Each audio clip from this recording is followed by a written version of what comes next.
All right, welcome to the Terrible Outdoorsman podcast, the inaugural numero uno, first one ever that we've ever done for the three gentlemen that are part of this. So First ever. Oh, it's going to be a hoot. So thank anybody that is listening to this nonsense that's about to come your way. And so we'll do a quick roundtable. We got Ryan Collin here, who is apparently hosting this list of shenanigans. Bob Collin, his brother. Color commentary. Jason Costo. On the line because he decided he wanted to break his foot. So thank you for that. But I think, technology in the 21st century, we can make this happen from a couple hours away. So, Terrible Outdoorsman, what the hell does that mean? What does it mean? Yeah. So it's an idea that we've had for, 2 years now we've been talking about this? Yeah, probably 3 or 4 years. We're obviously avid fishermen, hunters, camping, So barbecuing, and we do it all, and we realize that we've got a lot of stories to tell. where this really came from, this came from the long rides up to northern Michigan, from southern Michigan. That's where we're from. And we would take these long drives. And on these long drives, we always thought that, if you could record what we were talking about, you would think that we're absolutely nuts. And then it kind of evolved over time into, you know what, we should...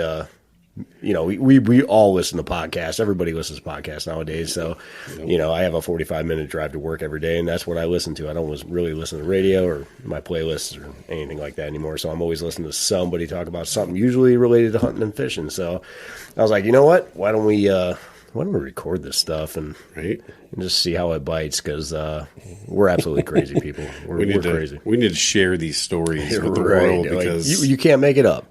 You can't make it up, and I'm sure that there's a lot of sportsmen out there, hunters, fishermen, campers, and that's really what we're all about. That's what we're going to focus on is the hunting, fishing, camping, barbecue, everything. It doesn't matter. There are no limits to the list of things that we're going to talk about. So that's a little bit about why. So why the name Terrible Outdoorsman, though? Where did that come from? I don't know. I don't feel that we're terrible. I don't feel like I'm a terrible fisherman. I catch some fish, but there's just always something. Every single trip, every single outing, somebody forgets something, some kind of essential equipment to the trip, or whatever, you're on the water and, your boat breaks down. That's a thing, your trolling motor breaks and you have to have a penny to piece it together. Oh man, that's a story in itself. I got a literal penny to hold the whole thing together with duct tape. That's a podcast coming soon. Yeah, guilty as charged with the story. So we'll have some stories like that and some different things that I'm sure that a lot of people out there can relate to because a lot of what we see out in the media, stuff on YouTube or whether that be on any sportsman type channel that you're watching. It's highly edited and some really kind of canned stuff. You know what I'm saying? And that's really what we're all about. We've got some social media stuff out there where we show some of these things, and we're really kind of a working class type a bunch of dudes. We all have normal day jobs, and we hunting fishing is our hobby, but it's also our passion. So we're always trying to get out there and have a new adventure and have a new story to tell. But at least, with the podcast, we have an audience. We have somebody to tell it to other than just kind of reiterating the same stories to each other. We've all heard the same stories. We got to tell the world these stories. So in essence, we're not really terrible outdoorsmen, but the stories make you think we're terrible outdoorsmen. We've got years of experience. Compared to. Yeah. So we do all have our area of expertise, that is for sure. I don't know if I've ever say we're experts by any means, but yeah. So we're not necessarily terrible, but some of the videos you'll see and you'll just think, man, that's us. That's the real working class guy that's out there. We don't have $70,000 Ranger boats by any means. We are piecing together our boats when we get out there and we make it happen. So that's pretty much a Terrible Outdoorsman in a nutshell. So, a couple things to talk about that we are very big into. Obviously, veteran support. Bob here is a veteran, active duty, still technically. Yep. Which he'll go into that when we get into some more intros. But huge deal. So on some of our social media stuff, you've seen we post a lot of military stuff because they don't get enough support out there. So everybody's got to support them in some way. We're definitely conservationists. Protecting those resources. One of the guy in the line actually works for the DNR. So, Mr. Green Jeans. Yeah, yeah. You wear that green tuxedo everywhere. So, diehard conservationist. I posted a TikTok video 2 weeks ago, and I cut it at the wrong spot, and some trolls thought that. You were throwing the bottle in the water, and if they really knew us, they'd know that it is every bit of the farthest from the truth that you could possibly get. So I had to post another video to show what we actually did with that bottle. Yeah, it was me. Yeah. Right? It was me with the bottle in my hand, and I take a swig out of the bottle because we do drink. That's the thing. All right, just to cover that right off the bat, if you are against, a couple guys sitting here drinking some cold pops. And spitting some fishing and hunting knowledge at you. This might not be the podcast for you, but either way, that was me. That was every time we catch a fish, that's a tradition with us. Every time we catch a fish, we take what we call a snort off of the old bottle, whatever that might be. And he handed it to me, and I took out the corner. I took out it was the last swallow, and I took the drink and I handed the bottle back to him. He said, "I don't want that." And so I took it and acted, in a short split second, like I was going to chuck it in the water, which I would never, obviously never ever do. Yeah. But the way he cut the video, you didn't get to see the rest of the story. The rest of the story was I set it down on the bottom of the boat, and then he threw it in the cooler later on. Right. Yeah. Anyway, that's social media. Got roasted for that, but yeah, that's social media. Yeah. So I've learned triple check my editing on my videos. Yeah, no kidding. But all in all, we're red-blooded Americans waving that flag proud, even though there's lots of stupid shit with our country right now. But man, we will try to not be too political with this. But what's going to happen. But that is not certainly anything we want to talk about. But we might.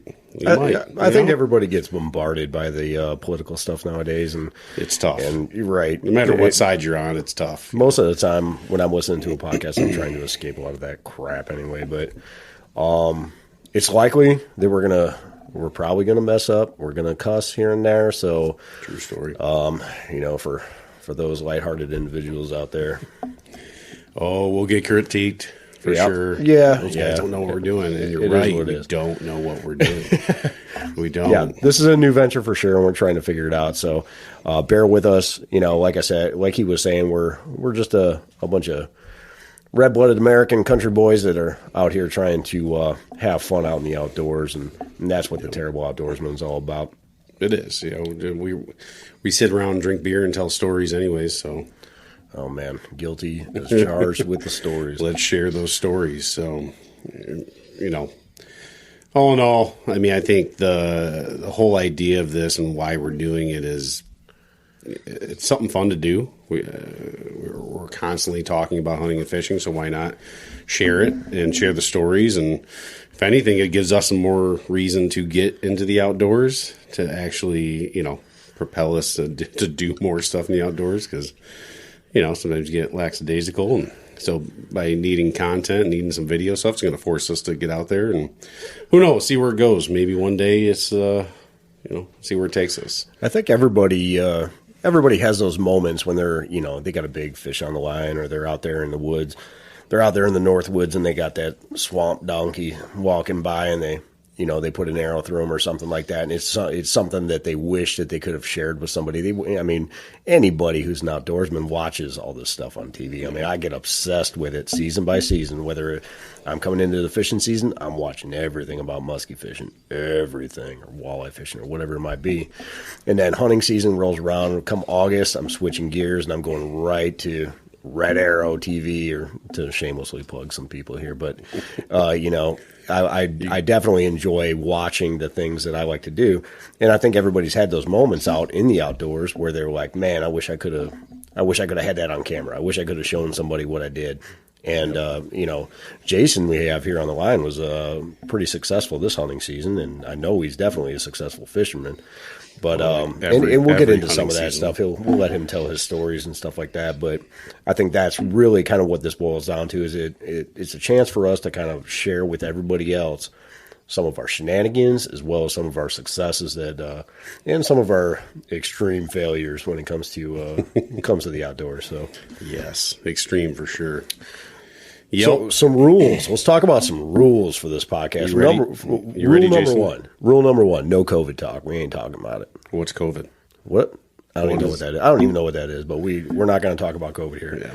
All right. We've all had enough of that. So there will be no debates on COVID and talks about vaccine and that bullshit. Right. What next rule. Trolls, sorry about it, man. Like if you guys want to post some stuff about us and you got something to say, we're just going to ignore you. We're not even going to entertain it, man. So don't waste your time. If you do, it is what it is. We'll delete you, block you, whatever we got to do. But we're here for positivity, right? You're never going to hear us negatively talk about really anything. So we don't want to hear it anyway. Yep, and no bullshit. Down to earth, true guys. We're going to talk. We're going to tell you straight. We're going to tell you that we suck at at whatever. When we get into some of these topics, I'm going to tell you I suck at it. Oh man! But we're not going to bullshit. We're not going to plug anything or send you a certain way that we shouldn't send you, and it's just how we are.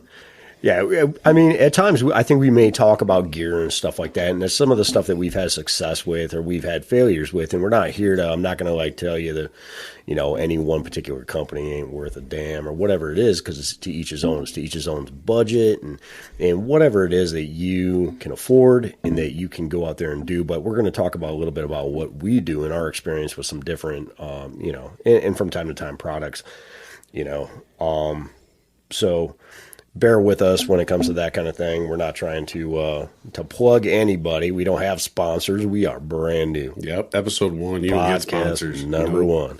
All right, so we're not. We're here just to give it to you straight and no bullshit. Yep, straight from the hip. All right, let's get into some intros. Ryan, who are you? My name's Ryan Collin. Been hunting all my life. Been fishing all my life. Fishing is certainly my passion, but obviously an avid hunter too. I'm just not very good at it. I don't have any big bucks on the wall like these two guys have. Oh yeah. Oh, don't you don't even go there, buddy. I saw your pictures the last 2 years. But you have them on the trail cam. I got lots of pictures of deer on trail cam. That's it. I've got them framed all over my house. It's the equivalent of mounts. I mean, we can get into this year's recap if you want to about hanging deer on the wall. Oh, we're gonna. We're gonna talk about recaps. But anyways, anywho, so yeah, diehard fisherman, happily married, 2 kids, which mean the world to me. And getting them into the outdoors is what it's all about. Oh, cold pop. There you go. There you go. But yeah, that's pretty much it. We'll get a lot into my life and what I'm about. I'm the one that's been running the social media. So if you watch any of the videos, the crazy videos, I'm the one that's been editing those or been commenting back. But other than that, yeah, that's it. What do you got? You got a big history or anything like that? Do I have history? Have you done anything in your life? Oh my God. I'm the oldest guy here, I think. Definitely. Turned 40 this year, so I'm the old man here. So yeah, my name is Bob Collin. I am, obviously me and Ryan are brothers. I'm about 5 years older than this young man over here. I'm currently serving in the military. I'm active duty. I've been in the Army for going on 21 years this year. Did a lot of active duty time, and then came off and worked for federal law enforcement for a while and joined the Army Reserve, and then figured out that federal law enforcement's kind of not for me. I did it for about 10 years. I was like, all right, I've had enough of this stuff. And then I rolled over back into active duty, and I'm not going to plug what I do in the military, but I'll just say that I'm active duty Army. Okay. And again, like Ryan was saying, I am a avid hunter and fisherman, been doing it my whole life, as far back as I can remember. You know, caught my first northern pike when I was 5 years old, and it never ended from there. It's just been a constant obsession for me. Killed my first deer, I think at the legal age of 12 with a bow back in the day. And again, I'm, you know, avid outdoorsman. I'm always out trying to do something, trying to find some reason to get out of my house. And Michigan winters are rough. We're from Michigan. I don't know if we even talked about that yet. I don't think so. Well, yeah, we did say we're from southeastern Michigan. I'm a Michigander. I've lived all over the damn world, but I'm a Michigander through and through. So born and raised. Yep. And you know, I've got a near and dear place in my heart for northern Michigan. I've spent a lot of time up there in the Upper Peninsula and northern lower, and I hunt, I fish anything that can crawl, walk, or swim. You're fishing things that crawl? What the fuck you fishing for, man? I'm cool with it. All right. I'll fish for it. He's fishing for mud puppies. My passions are definitely bow hunting. I love to bow hunt. I'd rather have a bow in my hand any day of the week than a firearm, but I definitely still do firearm hunting. And then muskie fishing. I love to muskie fish. I'm not all that successful at it, but you know, I try pretty hard. And again, I'll try to catch anything, but if I got a weekend, I got one day to fish for one species, it's going to be, I always say this when I'm out on the boat. If I'm not catching anything, I might as well not be catching the muskie. You know what I'm saying? That's kind of my go-to, but that's a little bit about me. Jason, who are you? Yeah, I am tuning in from Midland. My name's Jason Gosto. I met Ryan back I was looking at the calendar. It was the fall of 2013, I think, Ryan, that we worked together at Dick's Sporting Holy Goods. shit, 9 years ago we met? Yeah. That's wow. When I thought of that, I go, that's incredible, because that's crazy. we were just talking about it yesterday. And you moved 18 times. It's crazy. I was going to say, yeah, since then, we met. We only worked together for about 6 months, but formed a really strong relationship that, kind of has withstood the test of time through sharing, pictures of what we've caught or killed on social media, texting of You've killed updates. Killer. But yeah, I met Ryan back in 2013 working at Dick's Sporting Goods for about 6 months there, and then since then kind of bounced around between Ohio, went to school out in Wisconsin, back to Michigan, back to Ohio again, and now finally back in Michigan here up in Midland. Got engaged last September to my fiance up in the Upper Peninsula, actually. And Bob, I think I was trying to think of when we met. Was it before we went to? I must have seen you at Ryan's old place, but I was trying to. We haven't fished other than like Lake Wynyard together, right? I believe so. Yeah, I think that might have been the first time I actually went fishing with you. I think so, and that was a blast. That's a special place that you guys have up there, and a lot of stories come from those trips. But yeah, I think. A lot of what you guys have said has been awesome, right? This is going to be candid. That's what's going to make it fun. And I think that's why people are going to enjoy it.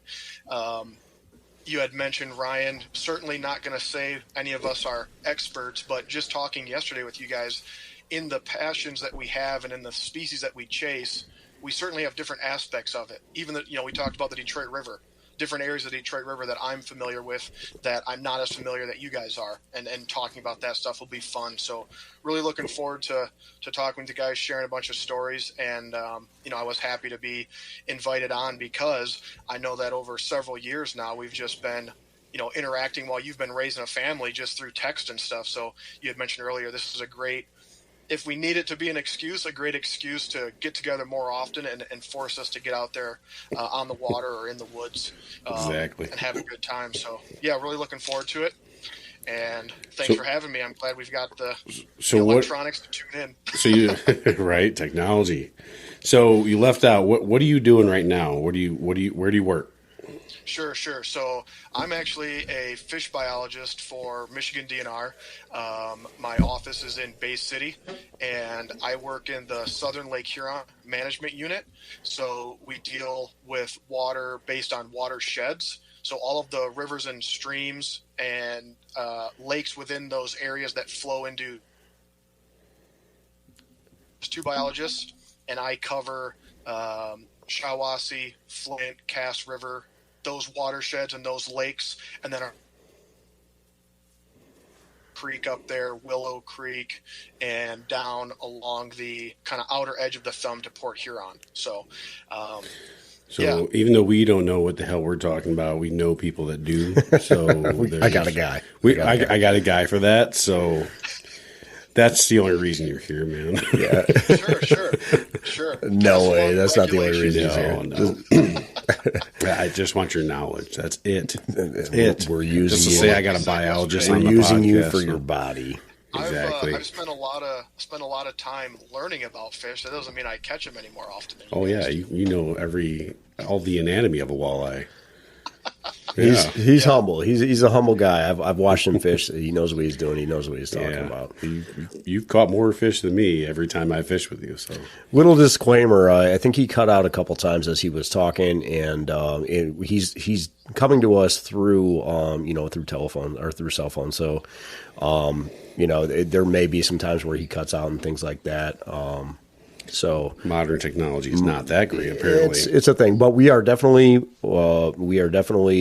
excited to have Jason here at the studio to sit down and have a face to face and have a cold pop with him. We call it pop up here in Michigan. For those of y'all listening outside of the state, but we have a few cold sodas for him over here. Hey, when you were down in Ohio, did they call it soda? Yeah. Or even when you were over in Wisconsin, did they call it soda or pop? Wisconsin, I'm trying to think. I think Ohio might have said soda. And Well, that's Ohio. They're weird. Sorry, Ohio. Yeah, and Wisconsin. They're Buckeyes. Wisconsin might have been a soda deal as well. I can't remember now. We drank more barley pop than we did carbonated syrup. Well, I mean that's what we're talking. That's what we're talking about. Yeah.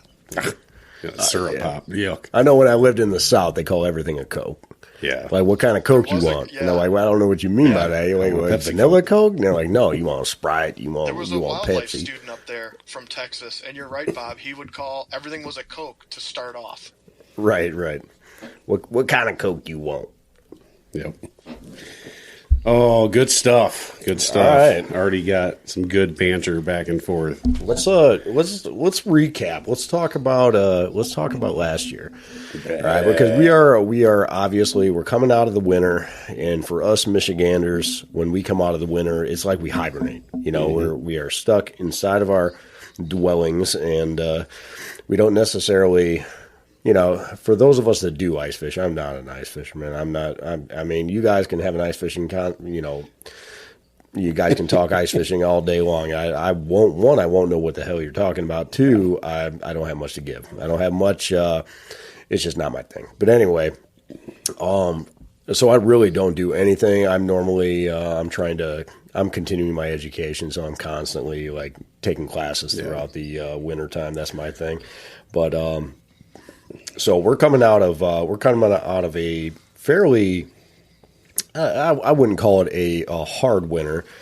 All right, it was cold. We got some snow, but it wasn't really that bad. But we're going to recap last year. Let's talk about some of our successes and some of the different things that we did last year, different trips we took, and kind of recap just to bring everybody up to speed where we're at and how we are excited for this upcoming 2022 season. This fishing season and hunting season that is before us. So go ahead, Brian. What do you got? I don't want to talk about 2021 because 2021 was trash for me. Oh, man. I am excited to hear about your hunting season. Ah, God. Why? I don't want to talk about hunting. I forget the hunting season. Oh, so man.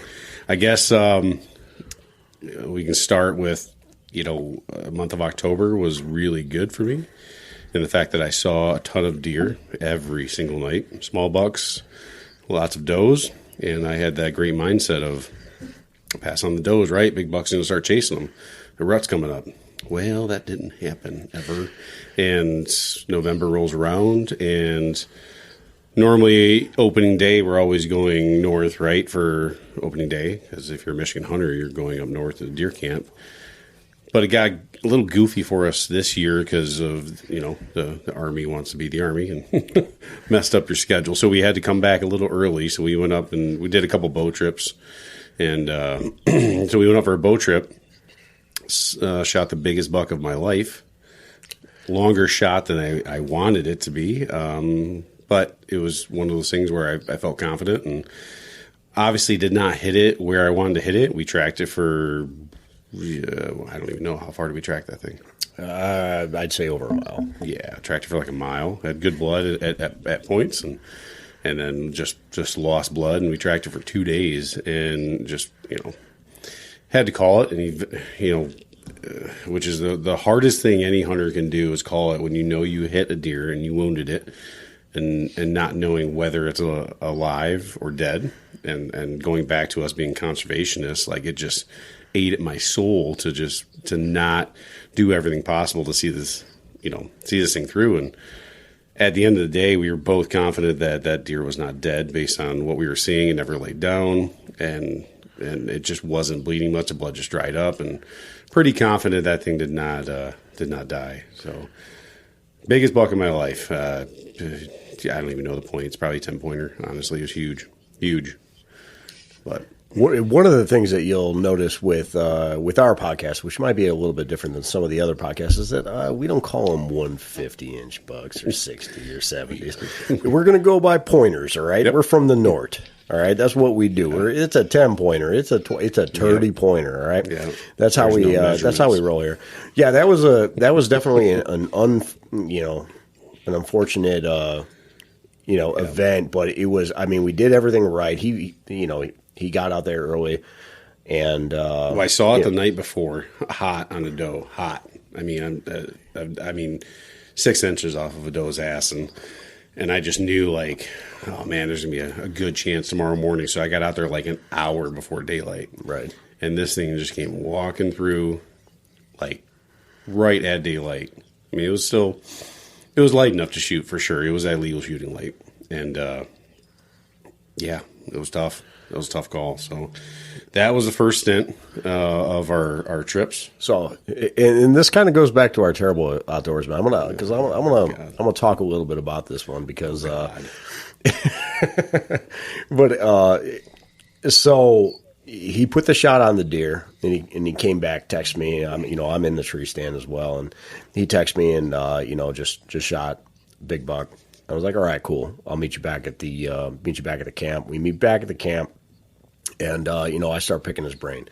Tell me the story, what happened, and the deer came through. It was a fairly long shot, and after he made the shot, he did not see where the arrow impacted. So that was our first concern. All right.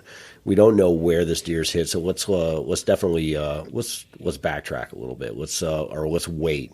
So I think what did we wait, 4 or 5 hours? We shot it at 7 o'clock in the morning or whatever the legal shooting light was at. It was pretty close to the legal shooting light. I knew it had blood because I walked out and saw blood. Right. He went out and checked, looked for an arrow, didn't find an arrow. And then and found at least a beginning place for to start the track. And then, so we let it lay a good 4 or 5 hours because he thought he made a good hit on it. And then, so we went out there. I don't think it was about noon or so that day. We went out there and started tracking, and it never really bled that well. And the major issue there was that it never laid down. It never bedded down. And a definitely, a mortally wounded animal. We most of us that are experienced trackers and experienced hunters know that it's going to lay down if it's mortally wounded, and at some point, and that's how over the course of a mile-long track job, it got really thin, got really bad, and again, like Ryan said, that's a shot to the gut. That's a hard thing to deal with, but we've all dealt with it. That's something that every hunter is going to deal with at some point. If you enjoy the sport, you're going to make in a bad shot in the heat of the moment. It's just, but to even backtrack that, like while we were waiting, you remember we got the bow out because I had ranged it afterwards where that deer was. We got the bow, got your target out, and shot it, and realized that I was shooting a little bit low. Yeah, he was a little bit low to be. And that's, you know, shame on me because I don't normally take a shot that long, and I felt that my bow was in I guess in tune with that range, and valuable lesson learned that next season I will prep a lot better, and I will know exactly where my bow's shooting at 40, 50 yards. Right, So, and that's what it boils down to. Shame on me, but that again, that goes back to the Terrible Outdoorsman. I didn't prep, you know. Like, yeah, man. We're all guilty. We're all guilty of it. You know, life gets in the way, and we don't get out there and shoot our bow enough. And so there's that deer, and we don't talk about that deer anymore because no, so then everybody understands that. Yeah, so then we come back. That was what, mid-October or so? Or no, that was end of October because it was close to rut. Come back, hunted a few more times, saw more does, kept passing on them because we were kind of peaking rut, or well, at least certainly into the rut, and pass on all of them, thinking going to see a buck, and nope, didn't happen. And come back for opening day, first time I've ever hunted in southern Michigan opening day. Never did it my entire hunting life. And hour after daylight, I have a hot doe running through right down the trail, and with just a beauty buck right on its ass again. And got a window and grunt, it stops, pull up the shotgun, and it goes click. Ooh. And it goes click. And size large. Oh, I've never, swore so much in my head in my life. And it just kept going because that doe didn't stop. It stopped for a split second, and then it kept going. And so I rack another shell, thinking maybe it's a shell, and pump action. I'm not going to knock the gun because, your dog's going crazy up there. Yeah. And rack another shell and hoping that maybe it comes back. And sure enough, 30 seconds later, it loops around the woods I'm sitting in and pops out of nowhere. The doe does, and all of a sudden there's that buck. So I get a second shot. I'm like, all right, pull up the gun, click, click. Oof. 2 times it clicked, and I mean it's 30-yard shot with a AccuTip slug that's sighted in at 100, like it's Dunsville, and then they run off and run right past you. You see it just taking off, crosses the fence, and then we hear boom. Yeah. About a couple hundred yards from where I was sitting. I had that deer. Excuse me. Right after he had that happen, he texted me immediately, and I'm sitting there bored out of my gourd, opening day. I hadn't seen much. I think I saw a couple small ones that morning, but then I checked my phone real quick, and I normally don't. I normally, I let, if I get a text message or something, I'm gonna let it marinate for a while, and I'll check it whenever I can. But then, I picked it up right away and saw that he said, big buck headed your way, and I was like, oh, so I immediately transitioned my way so that I could see towards him. And I just saw nothing but nice antlers going through the thickest thing ever. I couldn't take a shot at it, and then it ran for maybe another, I don't know, I'd say 30 seconds, and then I heard a shot from across the fence line. So, yeah, so we don't know if if the buck got shot or the doe got shot, or it was just, who knows, maybe it was a different deer, but. It's the second gut punch of the year for me. It was a rough year. They were both wall hangers. The second one I've got trail cam pictures of, and it was an 8-point for sure, and it was real tall. It's just a beauty. I would have mounted it without a doubt. And so then after that, we still had trail cam pictures consistently of some of these nice bucks, just random daytime walking these trails, not even chasing does. And I hunted, I bet another 10 times after that, at least, maybe a dozen, and I never saw another deer the rest of the season. Not a doe, because after that, I greenlit, whatever. I was shooting, it wasn't shooting a Gumby, but I was shooting doe if a doe walked in front of me just for freezer meat, and I didn't see another deer. So if that is not the definition of a terrible outdoorsman, and that's really what spawned me to start this, because, oh my God, if I did... I don't know. He did it right. I've been hunting. He did everything right this year. Yeah, and I hunted hard this year, and my wife probably mad at me for hunting as much as I did, because I bet I hunted 30 times, which is more than I normally get to hunt, because we had some quality pictures which are on our TikTok page some beauty bucks that you see those and you're chasing them. You're getting out there to get on them. All right. And it's just never worked out. So, I mean, it is what it is. I'll go back out there next year, and I'm sure there's going to be monster bucks out there next year. But the way that was my hunting season, and I won't talk about it ever the again. way I look at it is that you learn from each one of those experiences. So obviously, I guess to go back the next day after my shotgun clicked, I went to Dunham's and bought a 450 Bushmaster. Oh, that's the thing. I joined that club because I am not doing that again. Yeah. So. In Michigan, we can hunt straight wall cartridges, so in the southern shotgun zone. So the 450 Bushmasters become super popular down here because it's a great round. It's a great deer round. And then I never saw a deer to use it. Right. So that was my hunting season. Fishing, not a whole lot happened. I mean, a couple trips up to northern Michigan, pike fishing trips, bass trips.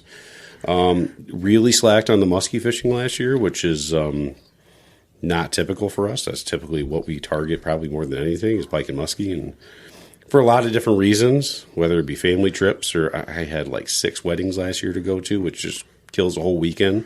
A couple were out of town, and it is what it is. So this year will be different. Fishing a lot heavier and. Ice fishing got out a few times. Every year I go up for the sturgeon spearing because my wife is obsessed with the sturgeon spearing process. It is a process, too. It is. But you know what? It's fun. Jason's been there. He's seen the process. Well, not the process we do currently. You saw it with the other idiot we used to rent a shanty from. I won't plug his name, but yeah, don't ever do that. But yeah, we have our own gear, our own saw, that was our first viral video on TikTok. I got like 8,000 views of us cutting the hole. It's a ton of fun though. It's the season usually lasts a couple hours and it's a hoot, so we didn't get anything, didn't see anything. My wife missed one a couple years ago. She'll hate me for saying that. Oh. But it got out a few times on the ice, caught, some panfish, got the boys out. But other than that, it was a very mild year for me, hunting and fishing, which, again, is what this is all about because this is going to force me to get out there to get some content for our YouTube page or TikTok or Instagram and content for us to talk about every week on this podcast. I can't talk about me sitting at home playing video games. Well, I guess we could. We do video game podcasts. Yeah, we could do that. No, we're not going to do that. So that was my terrible year. And that's it. I'm not talking about it ever again. I forget 2021 happened. So we'll chalk that one up to it was a learning experience for sure. I've again, when we get into August, September, I will be shooting my bow. We'll be in the woods, setting up trail cameras, seeing what's going on. I will have it dialed in this year. I'll put one on the wall this year. That's my bold prediction for the two of you guys. I will put one on the wall this year. There you go. And we're going to do a podcast about that hunt. Boom. There you go. All right, your turn to tell me about your terrible year. So, my year wasn't that terrible. It was. I mean, I had a lot of fun. Fishing in the early season. Me and Ryan got out a lot in the early season. We did catch a lot in the spring. Right. We went out. We fished heavy in the spring. We were fishing as soon as right after ice out. March 17th, I think, is the first picture, right? Right. And we target pike a lot. So right after ice out, we were targeting pike, and we put a lot in the boat. Nothing of any real crazy size or anything like that, but put a lot of fish in the boat and had a lot of fun doing it. And then we had a couple trips that we took up to northern Michigan, and I literally casted for muskie for a solid 5 days without sighting a single fish. But that's my level of dedication, I'll tell you that. Like, if there's one person that's dedicating that will throw his shoulder out trying to catch a muskie, it's me. But after about an hour, I'm throwing on a spinner bait. And I'm going to catch some bass or something, right? Yeah, I got to catch something. But I'm a little more patient. It might be with my old age that I get a little bit more patient with some of that stuff. We'll call it that. And like I said, I'm I'm that guy that's like, if I'm not going to catch fish, I might as well not be catching muskie. So, but yeah, I cast it for muskie on both trips up to northern Michigan, and then did not really fish a whole bunch throughout the summer. We had a really hot summer. It felt like it was swampy, man. It was nasty, and we got a bunch of buddies that fish night. They do a lot of nighttime fishing. I wanted to get into it this year. Never really got a chance, and we're talking. They go out at 8 o'clock, 9 o'clock at night, and they fish till 6 in the morning. Right, and they catch a ton, throwing buzz baits, black spinner baits. I mean, right. That's on the agenda this year too. Like some outings with those guys because they got lights on their boats and stuff. Like it looks like a blast. Yeah, and I definitely want to get more into that this year because during the summer months, it's just, I mean, you're going to go out there and try to target smallmouth or largemouth or whatever it might be. You're going to have a hard time in any inland lake trying to catch some of these species that are a little bit more cold water fish, especially the northern pike that we like to try to catch. And muskie are more of a warm water fish, but yeah, again, scheduling and the jobs and things like that get in the way. Fast forwarding into my hunting season, saw a lot of deer. I spent a good amount of time in the tree stand, especially during the bow season, and had eyes on a lot of deer. But Ryan and I have kind of adopted a little bit of I wouldn't call it quality deer management, but it's more about letting them go, letting them grow type mentality. I'm not going to judge anybody. Well, you want to shoot a spike horn, shoot a spike horn. I don't care what you shoot. But at this point, we were trying to pass some of our smaller bucks and stuff like that. And I definitely passed a couple smaller bucks and some does. And the biggest problem was that I got out kind of late. I didn't really start my bow hunting until mid-October, which I'm normally out there. It was hot though. I remember sitting in the stand. I think it was the first week in October, and it was like 70 degrees out. I'm sitting out there in a T-shirt, like just dying. I normally like to put a doe down in the early season, around October 1st.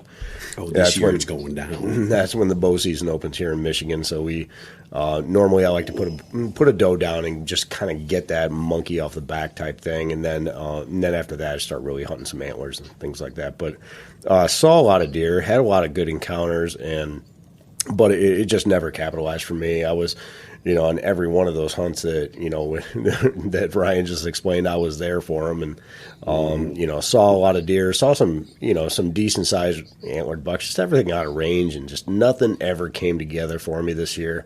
And it was just it was kind of an odd season for me. I normally put a deer or two down every year, especially with the bow. But this year it is what it is. And then I definitely rifle hunted a little bit more, or gun hunted a little bit more than I normally do. And I enjoyed it. 450 you had to justify. Yeah, I got to justify it to your wife. Like, I really need this 450 Bushmaster. I put a decent amount of money on that 450 Bushmaster, and I'm excited to finally shoot a deer with it, because I think that's an awesome round. And I want to see, how it performs, when I go out there and actually get on a decent deer with it. And that's it. I had a very lackluster year. You ice fish like crazy, didn't you? I ice fished once, and I had a good time doing it. Did you? Oh yeah, you went out with me. Yeah. Yeah, I went out. We drank a bunch of beer. That was. And we ran out of beer, and I was like, "All right, I'm done. All right, it's I'm time going to home. I'm going home. Ice. You can have this ice fishing stuff." Yeah. But that's me, Jason. How was your season? I know that you put something on the ground. Before we get into for sure. Jason, we need to take a snort of pucker. Oh, a snort! All right, so. Not to hold you up, Jason, because I know you're just you're on eggshells, and right now you're just you're ready to burst. But I'm trying to think of how do I tell my stories and not make it sound like just I'm a one-upper. Oh, you're a one-up. We know you're a one-upper. That's why you're here, because we suck. You don't. Right. This can't all be about sucking all the time. Oh, right. Yeah. Snort. Oh, God. We'll have to explain that, because people are going to be like, what the hell is that guy doing? So the snort, let's explain that real quick, and then we'll roll into Jason. So, and this was, the controversy on TikTok for a minute was was a snort moment where every time we catch a fish, we normally have a bottle of pucker or brandy or something on the boat. There's something that's not, not whiskey or anything like that, because it would be we catch a fair amount of fish. We won't make it back to the dock if we drink whiskey. So that's why we drink Coors Light, because it's mainly water, so you're hydrating. Right. But I can drink 35 of them, and we can still navigate back. Yeah, the snort is just something that developed over time. That every time he caught a fish, like everybody on the boat, and starting with the guy who caught the fish, he takes the first snort, and then everybody else takes a snort. And a snort is just a swig off of a. Why did we start calling it a snort? I have no idea. I think it was our dad. I think Dad came up with. It probably was. Yeah, I think he came up with that terminology. He had too many snorts, and that's where the word came from. Yeah. So some of the vernacular, right? Some of the words that we're going to use in this is very related to the way that we talk and the way that we. Have come up with over the years of different things we talk about. Like he talked about, like when Ryan was telling the story, he was talking about a Gumby, right? So we call a Gumby. A Gumby is a yearling deer, right? A button buck or a yearling doe, a short schnauzer, right? And that's what we call a Gumby. So if we ever talk about, I had a Gumby come in or something like that, that was a yearling deer that we were obviously not going to shoot. We have our own language. We really do, so it's like, it's on Wikipedia. If it's on Wikipedia, it's got to be true, right? Oh, 100%. Yeah. 100%.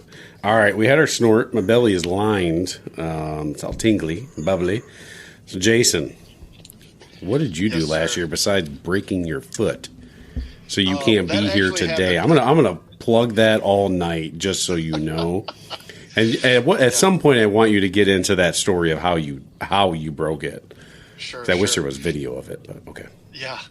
Send it. I'm gonna actually go back just briefly 2 deer seasons and share a story that's similar, Ryan, where I was hunting up in the Thumb. This would have been fall of 20, and had an experience. It was not the biggest buck of my life, but it was a nice buck, and went through a similar thing. Made a shot. I knew from the moment that arrow left that something was not good.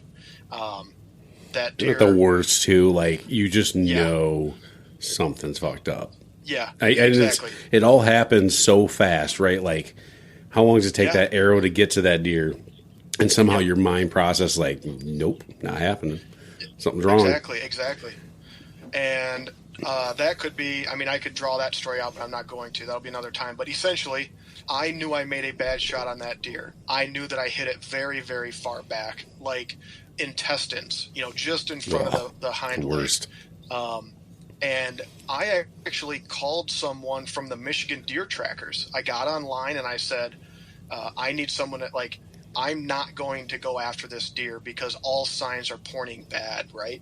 And talked to a person, and we actually waited. I shot that deer at, it was like 12 or 1 in the afternoon. It was a weird hunt where I went out at like 10 o'clock. And you shot it with your bow, right? Yeah. Shot it with my bow, midday. And we went out at midnight. That deer I shot at 12 hours. We went out at midnight. We started tracking in the dark with the dog.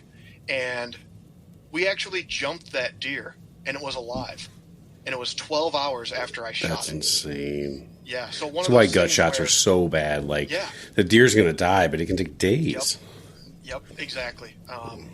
I knew that deer was not going to survive, but the problem was it was not, like you said, Bob, it wasn't mortally wounded to the point where, if we had to, we would have been able to get up to it. And now, before you go any further on that, did you find your arrow after you shot? So, right. So I shoot, and it was a pass through, and I see my arrow, but the deer, I watched the deer. I pulled up my binoculars, and I could see where I hit it, and I saw what I assumed was where I hit it, right? I saw a mark on the side of the deer.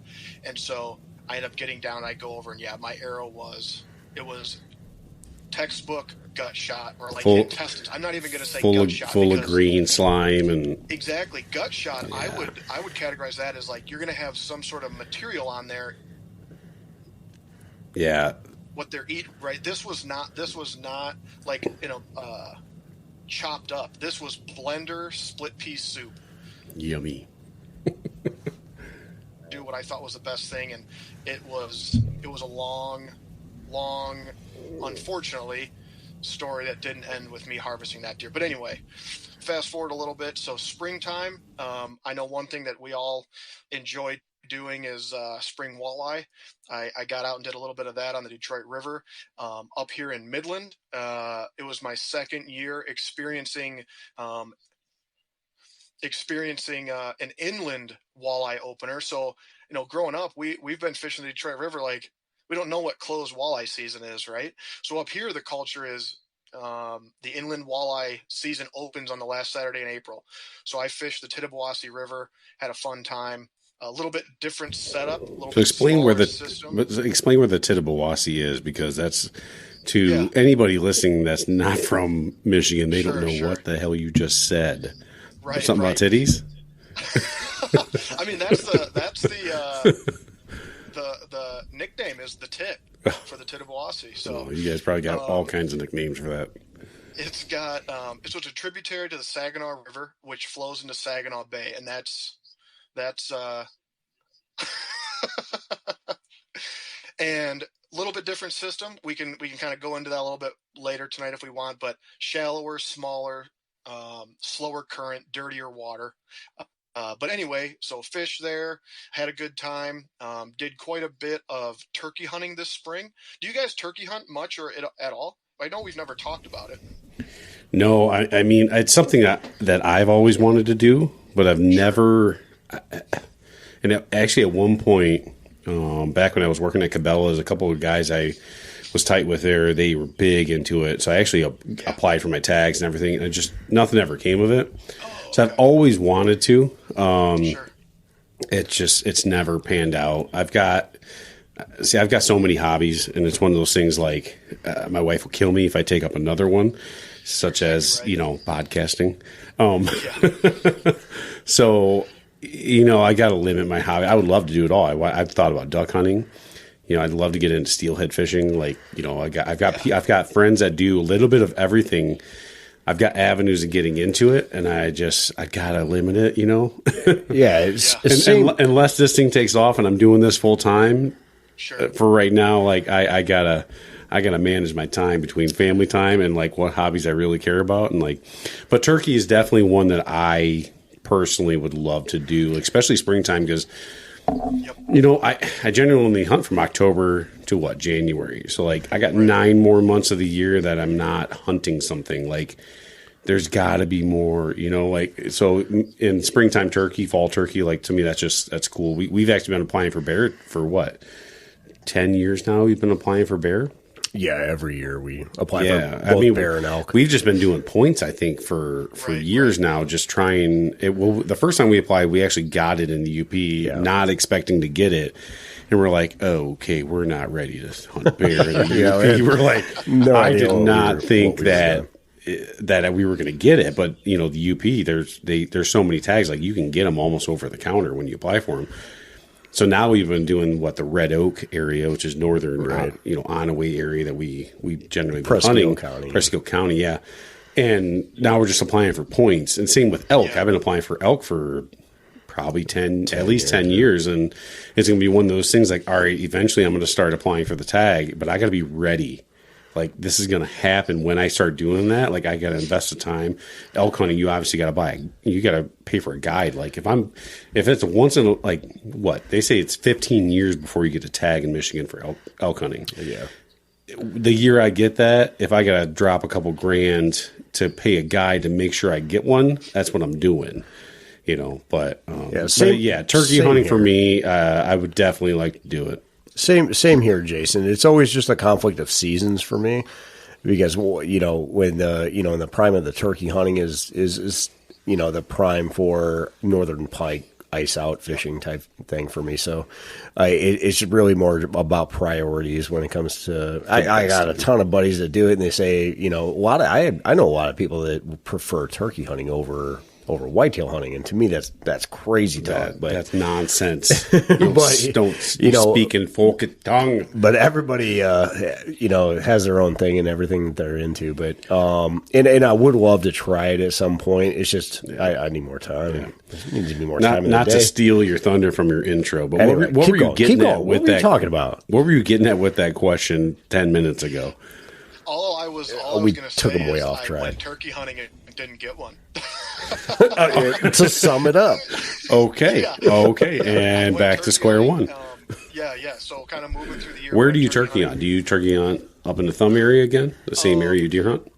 Yeah, a little bit up in the thumb. So just real quick, obviously the tag structure, there's different seasons and different permits. So the one that I get is the guaranteed hunt, the 234, which is like the majority of the month of May. I don't know if it's exactly the shotgun line, but it's about that boundary. So below that, it's private land. So that would be like up in the thumb. And then that tag also allows you to hunt public and private land up above the boundary. And so the cabin, we hunt there, and we hunt some state land around there. So chased turkeys a lot this past, or it would be a year ago. Had a ton of fun, a ton of action. I didn't get one. Had some cool encounters and things, but yeah. When was the last time you got a turkey? I got a turkey in... Let's see, it's 22. I got a turkey in 2020. I'll say it was a couple years ago. I remember you posting it on Facebook. Yeah, yep. And that's one of the, I have hunted for them for several years. I've only gotten a handful. And that was spring turkey or fall turkey? Spring. Spring. I've never really chased them in fall. I mean, I see them deer hunting and stuff, right? See, fall, there's too much going on. You got fall. Obviously, you're amping up for deer hunting, which is, the real deal. You got waterfowl too, Waterfowl? Oh yeah, you got duck hunting and shit. Well, yeah, and then you got like the fall, like musky bite, or just fall fishing in general it can be good. To me, there's just so much going on in fall. Like there's not a chance in hell I'd ever be able to fall turkey hunt. Like it'd be spring would be the only chance. So there's Michigan football as well. In Michigan football, go blue, go blue, go blue, beat state. Say that because someone's a Michigan State fan over there, but someone. Anyway. All right, so rest of your year, because we're going to interrupt the shit out of your year. We've only made it to May. So, okay, tell me about May. Man. We're like 55 minutes into this, right? Walleye fishing, like I said. 8-hour podcast. Over summer, actually. So in 2020. Yeah, 2020. My dad, my brother, and I, we all went in on a used boat. We bought a 24-foot Lund hardtop for big water stuff, right? Lake Erie, Saginaw Bay, Lake Michigan, salmon fishing. That's the boat you guys posted on Facebook, right? Yeah. That's a cool-looking boat. Yeah, I plan on another excuse for us to get together is to go out on that. It'll be a blast. Is that the one you keep at Erie? Yeah, we sort of stage it around, so we don't keep it in the water. But what we've done is, like April and May, it'll be in a storage yard down in Monroe to fish Lake Erie. Then June, July, we move it up to fish Saginaw Bay, and then in August we keep it over on the west side for. That's smart. Then you're not hauling that crap all the way around the state. Exactly. Yep. Genius. Look at the big brain on Brad. Look at the big brain on Jason. There you go. When you have a 3/4 ton truck that's 20 years old that only gets 13 miles to the gallon without pulling a boat, you don't want to pull it farther. You don't still have that same truck. No, so Little Brown is the one you knew about. That was a 1/2 ton. Now I got Big Brown. It's the same color and it's only a 1 year Sweet newer. Brown. Oh man, that truck was pretty hit when the last time we took it up north. Oh yeah. Ain't nobody. All right, so we're to May, okay. We're to May, okay. What'd you do over the summer? What did you do on May 15th? I tried to learn Saginaw Bay a little bit. Did a little bit of walleye fishing up there. Caught a few fish. Now, are you chartering yet? I know you got your license, but are you chartering still? I do have my license, but I'm not operating under that. Captain Jason. Not taking people out. But. Yeah, we're going to refer you going forward as Captain Jason. I'm just going to call you Captain. Just so, we can respect the honor that you've earned of getting that Captain Jason. There you go. There you go. Anyway, summer, did a little walleye fishing. Short story. Fall, or not fall, I guess, late summer, August, we went over and did our annual salmon trip on the west side in Ludington. Another thing that we'll certainly have to get you guys out there and do and turn into some content, because that's a blast. 100%. Definitely. 100%, yeah. Although big water, I'm not gonna lie, I'm gonna puke all over your boat. Oh man, he's gonna throw up. I'm gonna puke everywhere. This guy can't handle water. Fishing is the love of my life, besides my wife and my kids, and I'm gonna puke everywhere because I cannot handle the big water. I just cannot. I've taken every drug and worn every wristband. They don't do a thing. Interesting. Yeah, Verner's I didn't know that about you. Verner's and hey, let's take him out. Let it rip, Tater Chip. He was that was Last time we did charter fishing, though, like we were pretty young. So well, yeah, but so I've been out on Erie before on my boat, which is a 17-foot boat, and already gotten sick. So just throwing that out there. So most days on the water, I'm sick because I drank heavily the night before. Yeah, so. All right, your fall. Keep on going. What's your fall look like? We're working our way up to fall. So, I mean, I had a similar situation, right? Like some stuff went wrong 2 falls ago, and then last year from the end of September when I took a trip to the UP with, at the time was my girlfriend, but I went up there and proposed. From the end of September until the middle of November, I had a string of luck that was. I mean, you talk about the terrible base, and it was incredible. You know, Bob, you had said, like, be humble about stuff, and I 100%, right? Like, I'm certainly not man that had these awesome setups. No, I just happen to be the guy sitting in the stand when deer walk by, right? That's what it comes down to. But so yeah, September 30th, I got engaged to my fiance. Up by the Keweenaw Peninsula, so that was cool. And then congrats on that. Yeah, congrats, buddy. Because your wife or fiance better listen to this. So I'm going to go on record that I said congrats. She better subscribe on national airwaves. And all I got to say is you better have an open bar. Open bar, dude.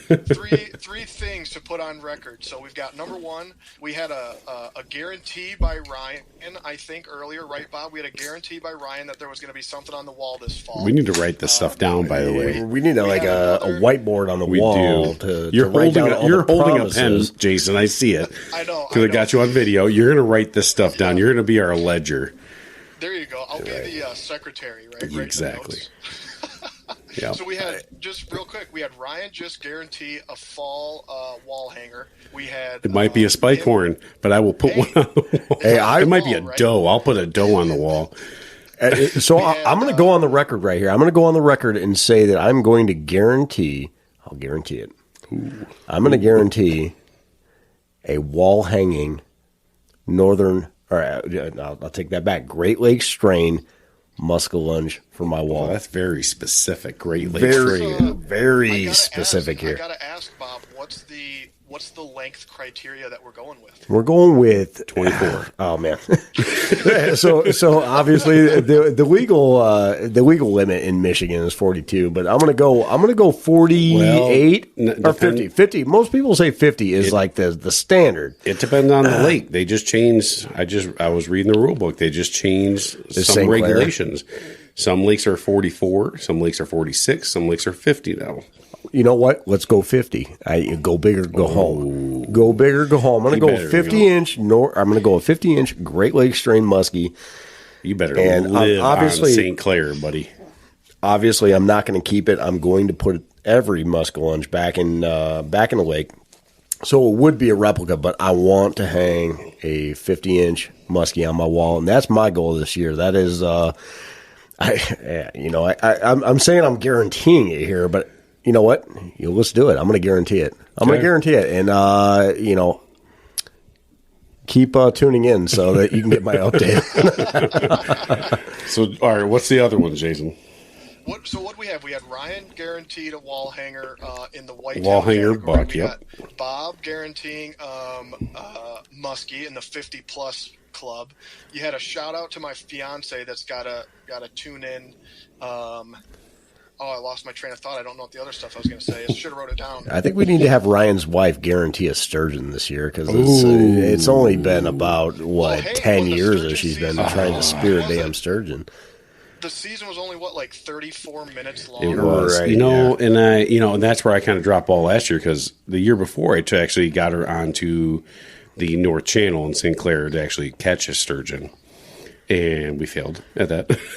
Last year we caught some fish though. We caught a ton of fish, but last year I never made it out to St. Clair River for the sturgeon season, and it pissed her off a lot. So I'm still dealing with that. But so this year I will definitely get her on the North Channel a couple times. That was a ton of fun doing that. Yeah, that was a blast. Fishing until like midnight, right by the Harson's Island Ferry, like just sitting there drinking beer and we took the wives out and we caught we catch like 13 fish that day. Yeah, everything but a sturgeon. Right, we caught an aquarium. Every literally. catfish in the St. Clair River, we hooked them. And some solid catfish too, 20, 25 pounders. So there's a video I'll probably end up posting. I've got it queued up of another buddy of ours who hooked into a sturgeon. Well, we thought it was a sturgeon. Let me back up. We hooked into something. First time him and I went out there, hooked into what we thought was a sturgeon. He fought this thing for legit 15, 20 minutes thinking like it's got to be a sturgeon, right? Like he's kind of finessing it. You got the drag, like doesn't want to force it because he doesn't want it to lose it. Get up to the boat and it's a catfish. Yeah, but some of those cats are huge, man. It was one of the biggest catfish I've ever seen. Like it had to been 25 pounder. Like it was huge. But it's at first I'm like, why was he fighting it so long? But then I'm like, oh, you got that current that's running through there, and you're fighting because you're anchored. You're fighting against the current. You're fighting a 5 it felt like he was fighting a Chevy. Right. So, but. All right. Anyways, so my wife will guarantee a sturgeon this year. I got to put her on the sturgeon. Yeah, we got to put her on there. So now you got to guarantee something since we're doing this. Oh boy, let's see. Yeah. I had a little bit of a streak. I mean, I haven't shot that many deer or turkeys, but I had a little bit of a streak going where Was it last year or 2 years ago that you shot 2 wall hangers? I think it was last year. It was last year. Yeah. He killed it last year. We haven't even gotten that far. We're still May or something. We're still in the summertime. Sorry, I don't mean to jump ahead. Let's finish your year, and then you can commit to what you're going to guarantee this year. Okay. So we had September was the engagement. Very exciting, obviously. And then I honestly, you talk about how many days you spent in the woods. I spent 3 weekends, and I shot 2 bucks. Trash. Just solid. So jerk right here. You are the jerk. There, hunted in the thumb towards the end of October, like the second or third weekend. I think third weekend of October. Just kind of messing around. We had set up some new stands. Wanted to make sure everything looked good. Saw a few deer and just was getting prepared for a trip out to New York. So a friend of mine that I met in Ohio, his family bought into this farm out in New York, and I've been going there for a few years, and it's been a lot of fun. And so,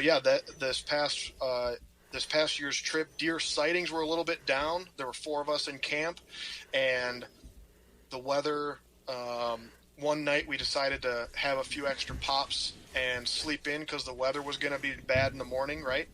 And so I went out to the stand at 9:30, which, you always hear, right? You hear the stories, 10 to 2 bucks, 10 to 2 bucks. And I'm the guy that gets out there in the morning, sits in the stand, and at 10 o'clock, I'm like, I want to go back for a nap and some chili, right? I never really commit to full day sits or anything. But anyway, story. It's like, okay, I saw some deer. Me and you can be best friends. It's hard when a nap and chili is on the menu. Oh man, but chili on a cold day of hunting. What kind of chili are we talking about? Is there anything better? You come in, you're freezing, cold to the bone, right? And you get a hot bowl of chili. Come on. There's nothing better. You've been sitting there with the wind just beating on you. Oh God. Right in your face for So hours. so we hunt with some guys that they sit all day, but they're in heated blinds. Yeah. We are the opposite of that. We're sitting in tree stands, battling the wind and the elements. So we can't sit. I mean, I could sit all day. I don't want to. There's something to be said about that. Like people like the people that don't hunt don't necessarily understand like that level of suckfest that you go through as a hunter sitting in the tree stand just to the bone cold, like as cold as you can possibly imagine. You're a different hunter if you're sitting in a heated blind compared to a tree stand, like out in the elements. Tell someone that doesn't appreciate it when it's fall, when it's those bad conditions. Tell them to put their snow pants on and take their kitchen chair and go sit outside and don't move. Right? And see how long it lasts. Don't move. Don't move a bone. Don't let your blood flow at all. Sit for a minimum 2 hours and be as still as you can. Yeah, you're gonna die. Oh man, it sounds like we just torture ourselves. You know what I'm saying? Well, we do. I mean, think about it. Like, oh, you do. If you, I'm out. I remember being out there. Like, I've got does in front of me, and I'm just like my teeth are chattering. I'm like, oh my god! Like, just because I'm trying to keep quiet. I'm like convulsing up in the tree stand. Like, I feel like I'm getting electrocuted because I can't. I'm just trying to keep my body warm. Like, yeah. But all right, so that's the thing. Now hunting we're on, season, like, July. Yeah, we're on July. Like, our years took about 5 minutes. You're at an hour and a half. Yeah. Well, it's because I had some success to actually talk about. No shit. Man. Yeah. Oh, I'm not a one-upper. There you go. So this was actually, like I said, in the morning it was bad weather, raining, sleet, windy. Just called it off. Perfect conditions, right? Yeah. Perfect conditions for a duck. So weather breaks, get out there like 9 or 9:30 and see some movement, see some deer midday, see a different buck, another nice 8-point. And that pretty much is what kept me in the stand, was seeing that buck, seeing a little bit of rutting activity with smaller bucks. Every hour I was having some action, and it was a nice midday sit. And then I had a doe came behind me. I was sitting on the edge of a pretty steep hill, and the top of it had a path going up against some pines, and a doe came behind me on that path, and she was acting kind of weird. And I said, well, I think I know what might be behind her, right? And I'm getting all fired up, and what comes out? A spike. And I said, oh, great. Super. Yeah. There's the buck that's chasing the doe, right? So that they're both going behind me, and I get ready to turn around just to watch them walk by, and the buck that I shot comes pouring out of these pine trees right onto the trail. And I mean, it's one of those things that it feels like it took forever, but it was probably seconds, right? Yeah. I stood up. 6 seconds felt like an hour. Right. Stood up, grabbed my bow, draw, give him a little mouth bleat. He stops, I shoot, he runs off. Like 7-8 seconds is all. And I didn't know where I hit him. That was one, I did mental notes of how he reacted, right? Trying to pay attention to where did you last see him, what was he doing, all the things that you try to remember when you're about to faint, So, it was a nice, decent 8-point. You had joked earlier, Bob, we measure our deer in points. None of the deer that I've shot in any year have ever scored over 100 inches. So when I actually, you see people on YouTube or TV or whatever, and they talk about 130, 150, 170 inch deer, it doesn't even make sense. But anyway. Well, let's be real. Like, Michigan hunters are probably not measuring their deer. Yeah. I mean, there's a certain stigma or a certain stigma that comes with Michigan, and obviously we heard it through some of the different podcasts that we subscribe to, that we listen to all the time, when they talk about inches of antler, and it's this I don't know. It's kind of snobbish in a way that where it, you know, like, oh, that deer only scored 167 and 3/8, and I'm like, come on, man, like that was a solid 10-pointer, man. You know, it's the way that that most hunters are going to look at it, and it's just kind of Michigan tradition, really, that like we measure our deer by like, you know, how much food is that thing going to put on the table type thing, right? And I you know. laugh when you see that thing walking through the woods. I just picture it wrapped up in freezer paper. Exactly. Yep. You know, Yep. how much jerky can I bake out of them rounds? There you go. There you go. So yeah, I shoot that buck. Like I said, just a nice 8-pointer. Had a fun trip. Good time out in New York again. Come back, and you know, honestly, when I came back, I said, okay, I've got a deer. I'm probably just gonna wait until gun season to hang out with my dad and brother. And I didn't bow hunt anymore after that. My brother hunted a little bit, saw some deer over in the thumb. I just kind of relaxed and took it easy, just because I knew that, you know, one deer was going to be enough meat for us. It wasn't like I had to necessarily stock the freezer with everything that was running around. So now we get to gun season, and, you know, you guys had said, you know, you're not necessarily QDM diehard, but you're conscious about the size of deer you're shooting, right? And so I went over to camp this year, and I said, you know, it's going to have to be in my, you know, measuring book, like a pretty substantial buck for me to shoot it.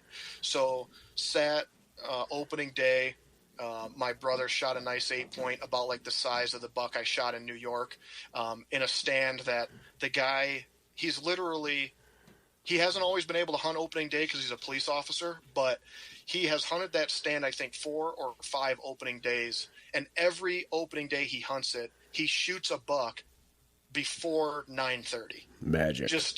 He walks out. He doesn't even have all of his camo on. He's only got half his camo on. His other half's in his backpack. He hangs it on a hook, and he waits till he can see, and here comes another 8-point that he blasts. Guy's just like clockwork. So he shot a nice buck, and it could be another story for another time, but it was actually a buck that he shot at in 2020 and hit and didn't find. And last year he shot it, and his broadhead was still in the deer. But we can make a podcast in itself about deer like that. Yeah, we've got a couple of stories like that are it's crazy, the resiliency. Crazy. The resiliency of whitetail deer, and we'll get into that as we get into the deer season. Sure. So that happened opening day. I hunted. I saw some deer. I saw some smaller bucks. Had a good time, just relaxing in the woods, relaxing at camp, telling stories, laughing, farting, joking, eating. And then my dad had hunted a new stand that we hung this past year intentionally in a little bit different spot because we had seen some deer moving through there. He hunted it a couple of mornings in a row, had seen some deer, but no shooting. And I went out there again, kind of a relaxed morning. I got out there and it was already breaking daylight. Set up, had a few does come in front of me. And about 5 minutes later, a buck's following them, and I mean the thing read the script. It came in and it walked down this deer trail. You know, we set the stand up to be able to shoot that deer trail, and the thing walked right over there, and I blasted it. And that Awesome. ended up being a 9-point. And you guys obviously saw that one also posted on social media. It was incredible to have another successful hunt only a couple of weeks later, right? So that was deer season. I didn't hunt anymore after that, but let me think. I got my dates here, trying to think of that time frame, like I said, from end of September to November. So the one weekend in November that I didn't bow hunt before gun season opened, my dad and I actually went out and we did some trolling for muskie on St. Clair. And we get out there at like 9 o'clock and we put our rods in the water, and at 10 o'clock we caught a 46-inch muskie on St. Clair, and it was just like, this is incredible. Right? That fall bite on St. Clair is it can be really productive. It can be really good for for anybody listening out there. Like, if you're looking for something, if you're a diehard fisherman and that bass season dies off in September or October, whenever that's going to happen, that that fall muskie bite or even a fall pike bite can be really good on St. Clair, where you can pull in some big fish. And I mean, those Nessies are out there trying to pack it on before that turnover and before ice out and those kind of things. So, that's awesome. Yeah, that's we completely missed it this year. That was like my main goal. If I did it last year, I was in my boat. December 15th or something like that. I was out on St. Clair fishing for muskie, and there were people, everybody was catching them. It's a thing. So keep going, Jason. I'm sorry, man. I keep bothering you. No, it's okay. It's okay. So we caught that fish, and I mean, that's what happens, right? You tell these stories, and they always go on tangents.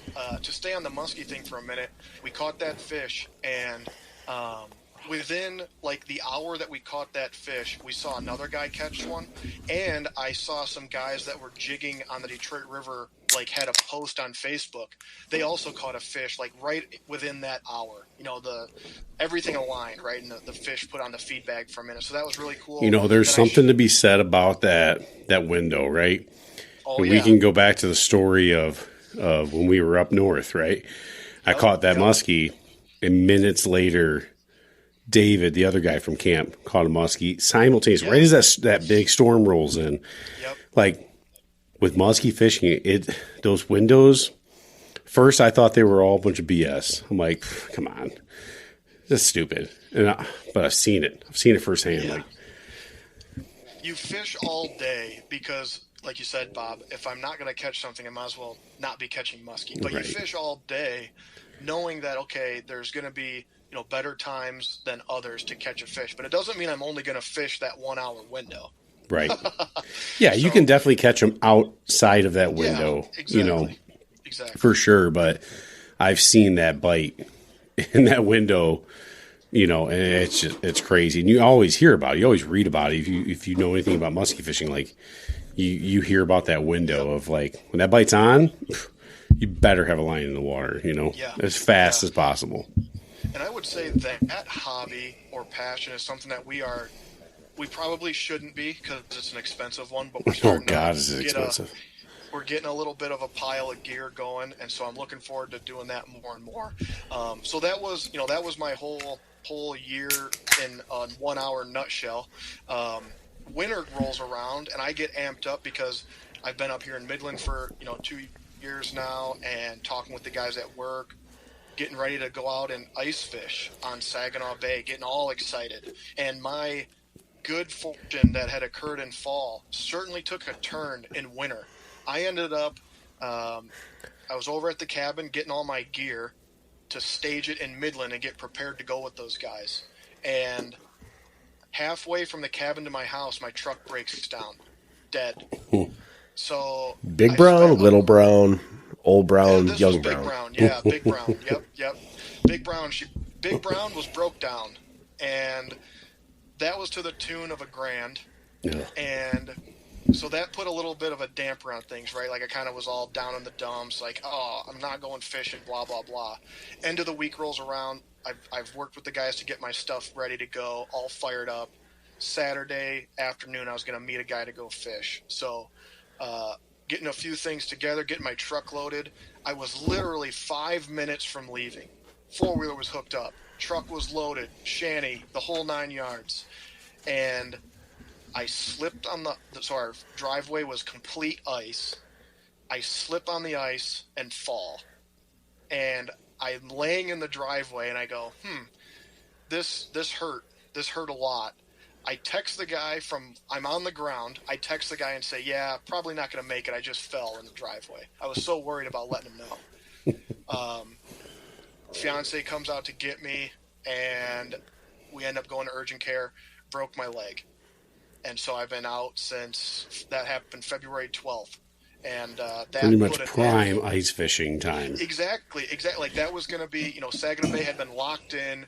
Guys were going out. Things were getting good. And you had good ice on Saginaw Bay this year too. Yep. Like I know, a buddy of mine sent me a screenshot of his GPS, and he was 8 miles out into the middle of Saginaw Bay. Like, I'm not a fan of ice myself, But I mean, he had his mule or gate or whatever the hell he's got, dragging all his sleds with a trailer, and he's got all that stuff 8 miles out. Like, Yeah. no bueno. I'm good. It's a thing. I'm good. So, yeah, the good fortune that I had for quite some time, in a course of a week, I spent $1,000 on the truck and broke my leg. So it was a humbling experience. So your year was real good up until was. February. Yeah. 21 was a good year. 22 is starting out a little shaky. I hope that this is not a precursor to like what your season's going to be like. Yeah, we may not have you on again. This is the last time. Thanks, Jason, for coming on. We'll see you next year. If things continue like this, recap 22, it might not take an hour. It might not. No, it'd be real short. Yeah, we're about 45 minutes in your recap. Yeah. Good stuff. Good All right, stuff. so let's talk about a little bit about like some upcoming stuff. We are amped up. We are, like I said earlier in this podcast, that we are Michiganders, and we have been kind of cooped up in the house all summer or all winter long, and we are ready to get out there and get it done. So some of the different upcoming stuff that we have going. What's the plans? What are we doing this year? I'm fishing a lot. I'm gonna fish. I'm gonna do some fishing. And No, so we have our annual trip in May up to the Alpena area for our normal trip. We've been doing for 30 years now. yeah, Since I was 5, you were about 5 when you started going, right? Yep. Jason's been on that trip. It is a hoot. Yep. There's no alcohol beverages allowed. None at all. none at all. So that is a pike and muskie fish. We'll catch you a little bit of everything, but generally targeting pike and muskie for that. And then we just booked our trip to Tequamanon River. Yep. The end of June, we are going to go target some muskies in the Tequamanon River, which is going to be a hoot because I've always wanted to fish that river, always. Right. And if anything, the scenery is going to be amazing, even if we don't see or catch a muskie. But we're going to tent it. We're not going to stay in a cabin. We're going to rough it. I think that's going to be a good time. What do we got? We got some camping trips planned in the summer. I think that's it for fishing trips that we have initially planned. I'm definitely going to hit the North Channel for sturgeon this year because my wife will kill me if I don't. And then fall muskie is going to be a big key for me. Fall muskie. I just haven't done well the last couple of years, meaning I haven't gotten out enough. And so yeah, and then sturgeon for me for Black Lake in February. So that's my year. Nice. We're definitely planning on hitting the Detroit River. The walleye run is upon us. It's happening. It's there are people out there right now that are hooking some fish. The main run hasn't begun from what I gather, from what I follow on different social media platforms, is that the full run isn't completely on right now, but we're still way early in the season. As of the podcast, we're sitting here at the end of March. Well, it's Michigan at 60 degrees one day. It's woke up to 2 inches of snow this morning. I was gonna say, the day of recording. Yeah, is it snowing down there? I don't know if it's snowing right now, but I woke up to 2 inches and I about started throwing stuff when I was getting ready for work this morning. So that was my day. So yeah, let's talk a little bit about this river walleye run. So Jason, do you have any trips planned though? Like outside of the river, right. Do you have any vacation fishing trips? My brother and I are going to try. A friend of mine lives in Missouri, so their turkey Missouri? season, Missouri. Yep.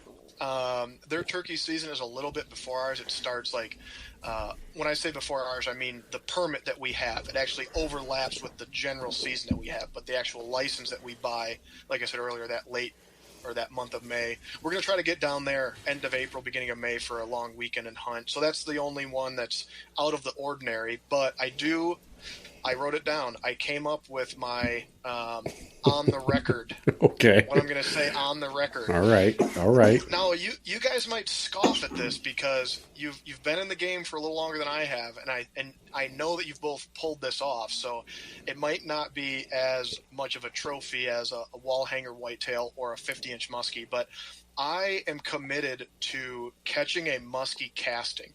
I have never caught a muskie casting. Really? We've casted a little bit on St. Clair. In general, we have only fished for muskie a little bit. When I say we, my dad, my brother, and I. It's all been on St. Clair.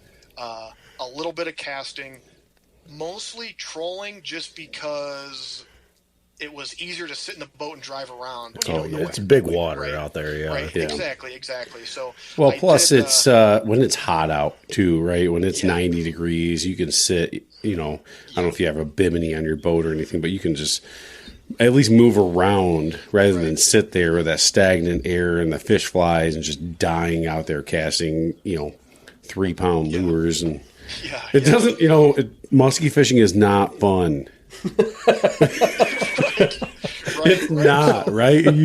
You talk about it. Like, there's times, like you catch some fish, but like there's times where, like, man, it is dreadful to be out there, especially in St. Clair when you get in the heat and the fish flies. Yeah, from what I've heard and read, and like I said, just getting into the muskie game, I'll say a muskie casting, and I'll put a size on it and say over 42, not for harvesting purposes, but just to throw a benchmark on there. So over 42 muskie cast. It's a good goal. Casting good muskie. Goal. Okay. Well, then that means we got to get you down from Midland every once in a while. You need to come down here, man. We'll put you on a fish. Yeah. So heal your foot up and then get your ass down here on the weekends and. We'll get you on some water because we got. I mean, yes, St. Clair is great, right? But like, I do want to hit St. Clair a lot, but I want to hit Thornapple. Yeah, I want to hit. We've got a ton of Ovid. I mean, because down here. Bob caught his muskie on Ovid. His 44, 45 incher on muskie, or I'm sorry, on Ovid. You got Lake Hudson. I mean, there's a lot of other lakes that are smaller that. Right. Especially springtime, I like fishing before the weeds get too heavy because I'm more of a fan of the smaller water than the big water, to be honest. Fishing structure, things of that nature. Like St. Clair, like, yes, you can pull off some 50-plus inch fish, but it's like fishing in a football field, So to me, I want to target those smaller waters. So we got to get you down from Midland. And we'll get you there. We'll break that down. We'll break down muskie fishing on St. Clair and on some of these inland lakes here. I think we could do a whole episode of just on muskie fishing, and how to go about targeting some of those inland lakes and doing it by casting. Trolling is something kind of pretty foreign to us. I mean, we know how to do it, but the majority of any success we've ever had with muskie fishing has always been casting, and that's because that's just kind of always been the thing that we do. But definitely, man, we need to get you to get together and get out on the water, and that fish at 10,000 casts. We need to start knocking that number down. You know what I'm saying? Yeah. But okay, so Jason, dream trip. Right? What's your dream hunting, fishing trip that maybe you don't have planned, but like your bucket list, what are you going to do? Bucket list. I would really like, I guess I'll pick and one realistic of these, right? too, like something that you're legitimately going to do one day. Yeah, I would say one for hunting and one for fishing real quick. I honestly would really like to go out west and shoot an elk. Oh man! I think that would be a blast. There's some do-it-yourself over-the-counter opportunities, right? Are you talking backpacking or are you talking like guided? I probably would save up my pennies and do it guided once to hopefully stack the odds in my favor and say I've got one. Yep. And then maybe go back afterwards, right? Like do it once to see what it's all like and be successful, and then go back if you can. Yep. So that would be the hunting one. Dream trip for fishing. I guess I'm going to throw it up to Alaska. Just take a trip to Alaska and experience some of the fishing up there with some of the trout and salmon they have in the rivers. Yeah. Another one of those that I think you save your money and you go do it. Yep. You just got to do it one day, Exactly. one time, right? We only live once, and there's certain things you got to do. Bob, what's yours? So, As he pulls the pucker out as of I the pull cooler. that pucker out, yeah.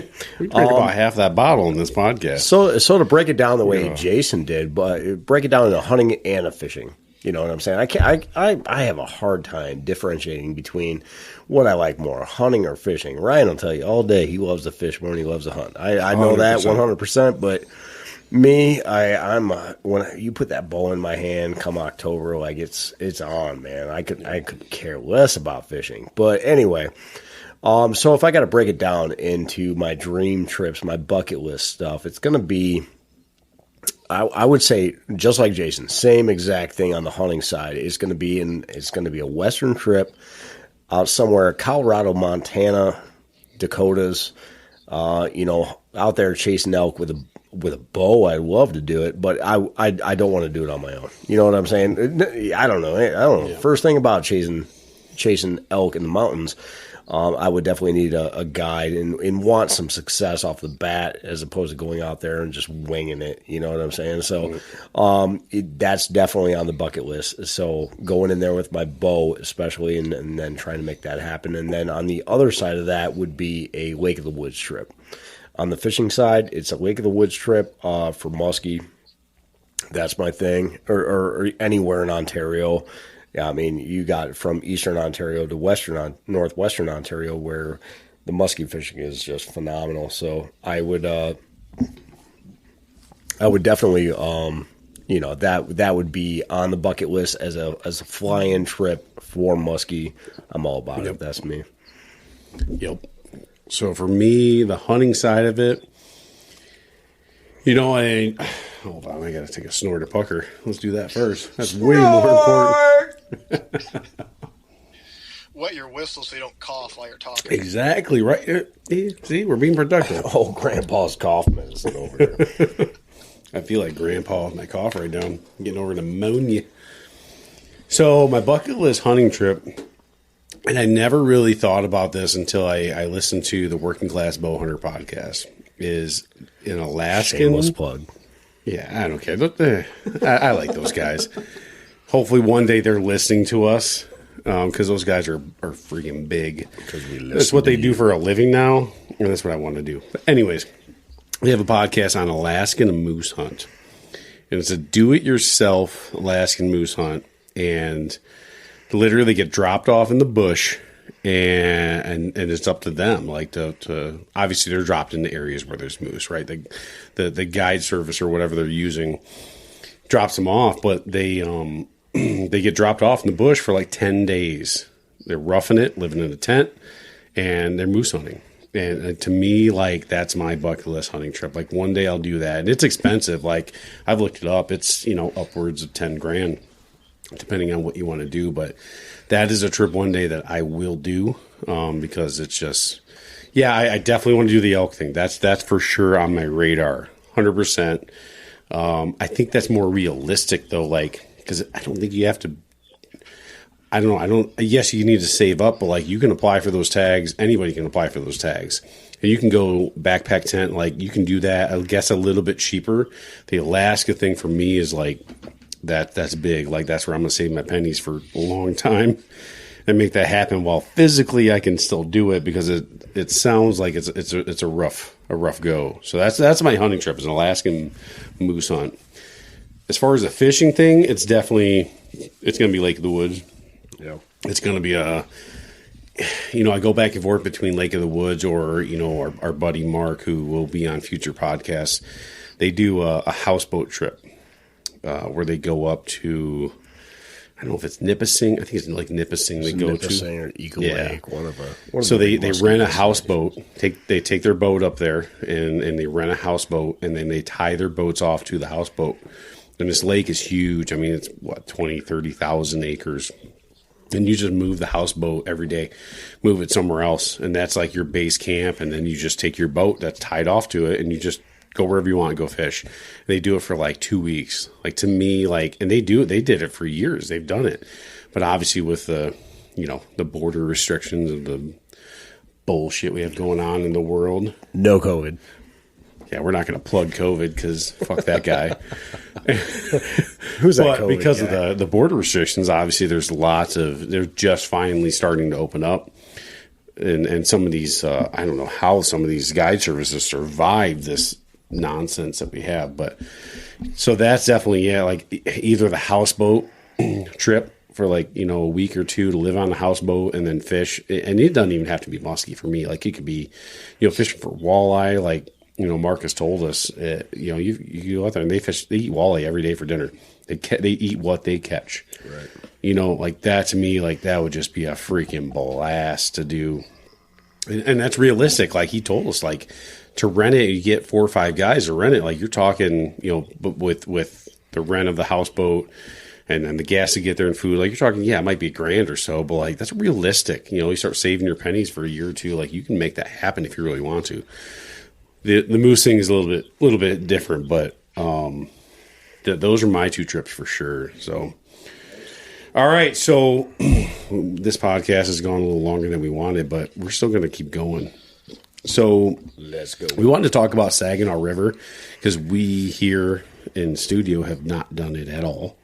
And it's just something that's intrigued us from watching some YouTube videos and some guys that have been fishing it. We generally fish the Detroit River pretty heavy, but I've never fished Saginaw River. I never even thought about fishing Saginaw River, but I've seen some guys catch a ton of fish. So, Jason, you got a little bit of experience, right? Like you got some knowledge on it. So, obviously, this time of year coming up, anybody listening right now, they're getting into what's current, right? So, it's Detroit River because with the walleye run, even St. Clair River, the walleye run, and then Saginaw River.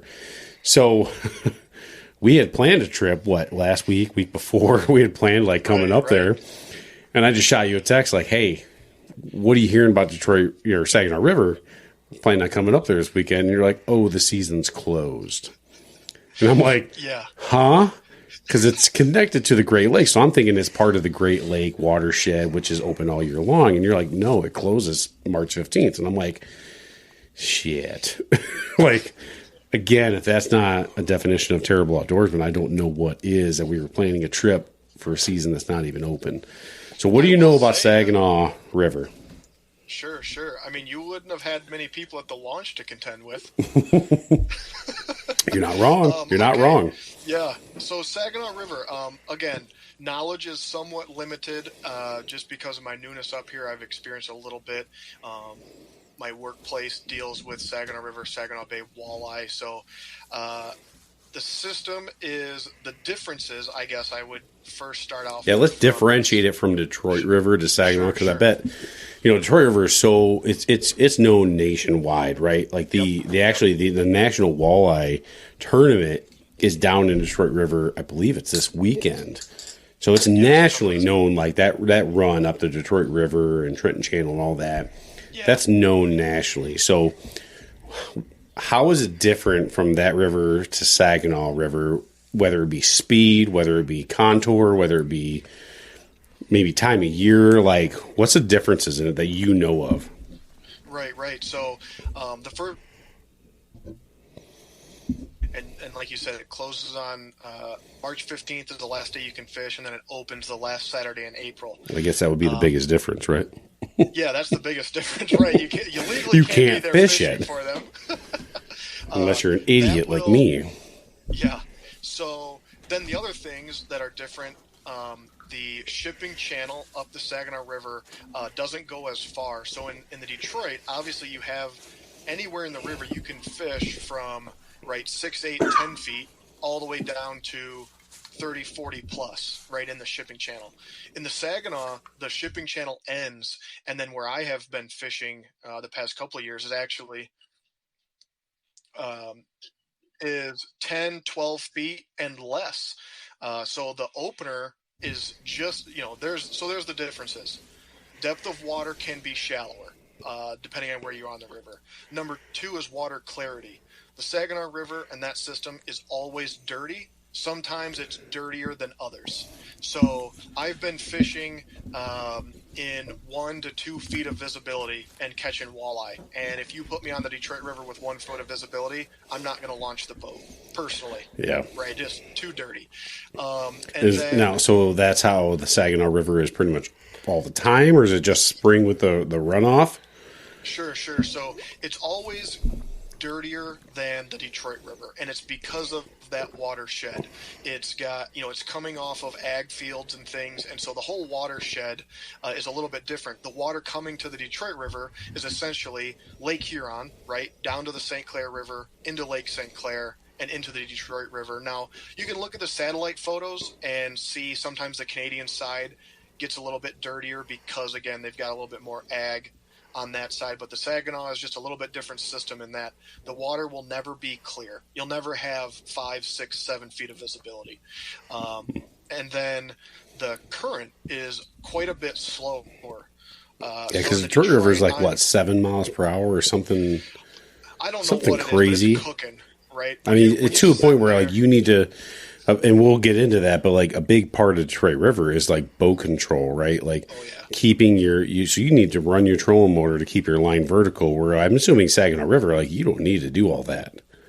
Yeah, depending on what's going on, the river is a little bit more reactive to rain than the Detroit is, just because of the setting. But like you said, the boat control can be quite a bit easier because the current is so much slower.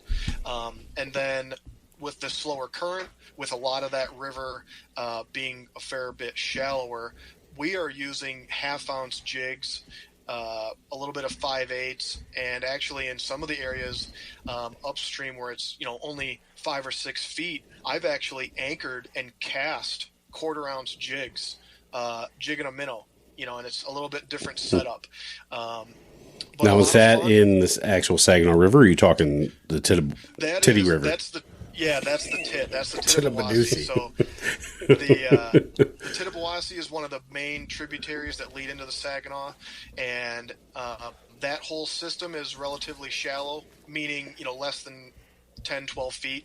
When you're on the Tittabawassee and you're moving upstream or you're going back up for another drift, you're not moving up on plane. You're going along at a pretty modest, kind of a slow speed because it is shallower. It's a lot smaller. It's just as busy.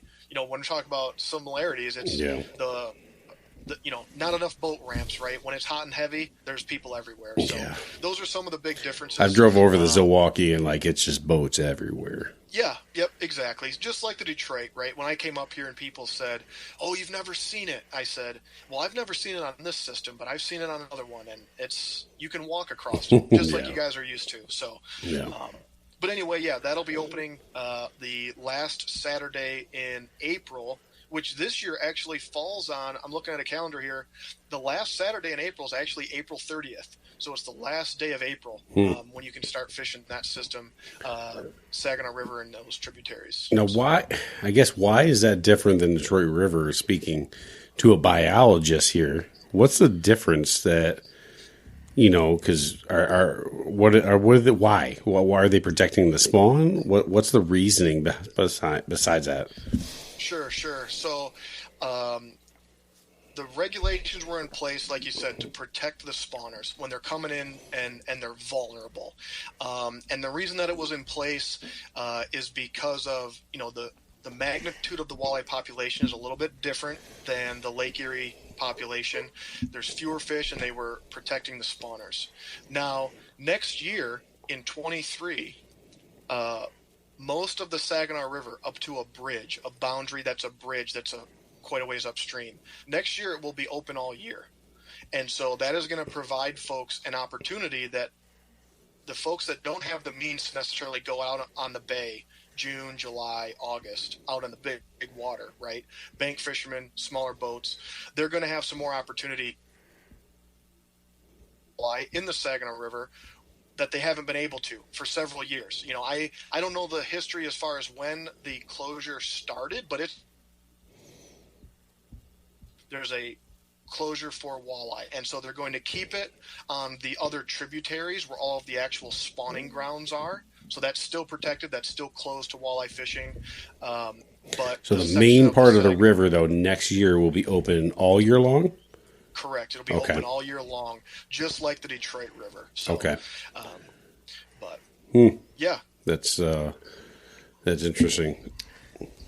We'll edit that out so that the other fishermen don't know that, and we could just go. There you go. There you go. So we can actually get out there and catch some shit. Oh, I think I don't think you're going to be alone next year. Let's just say that. Now, didn't they just change the size limit too, right?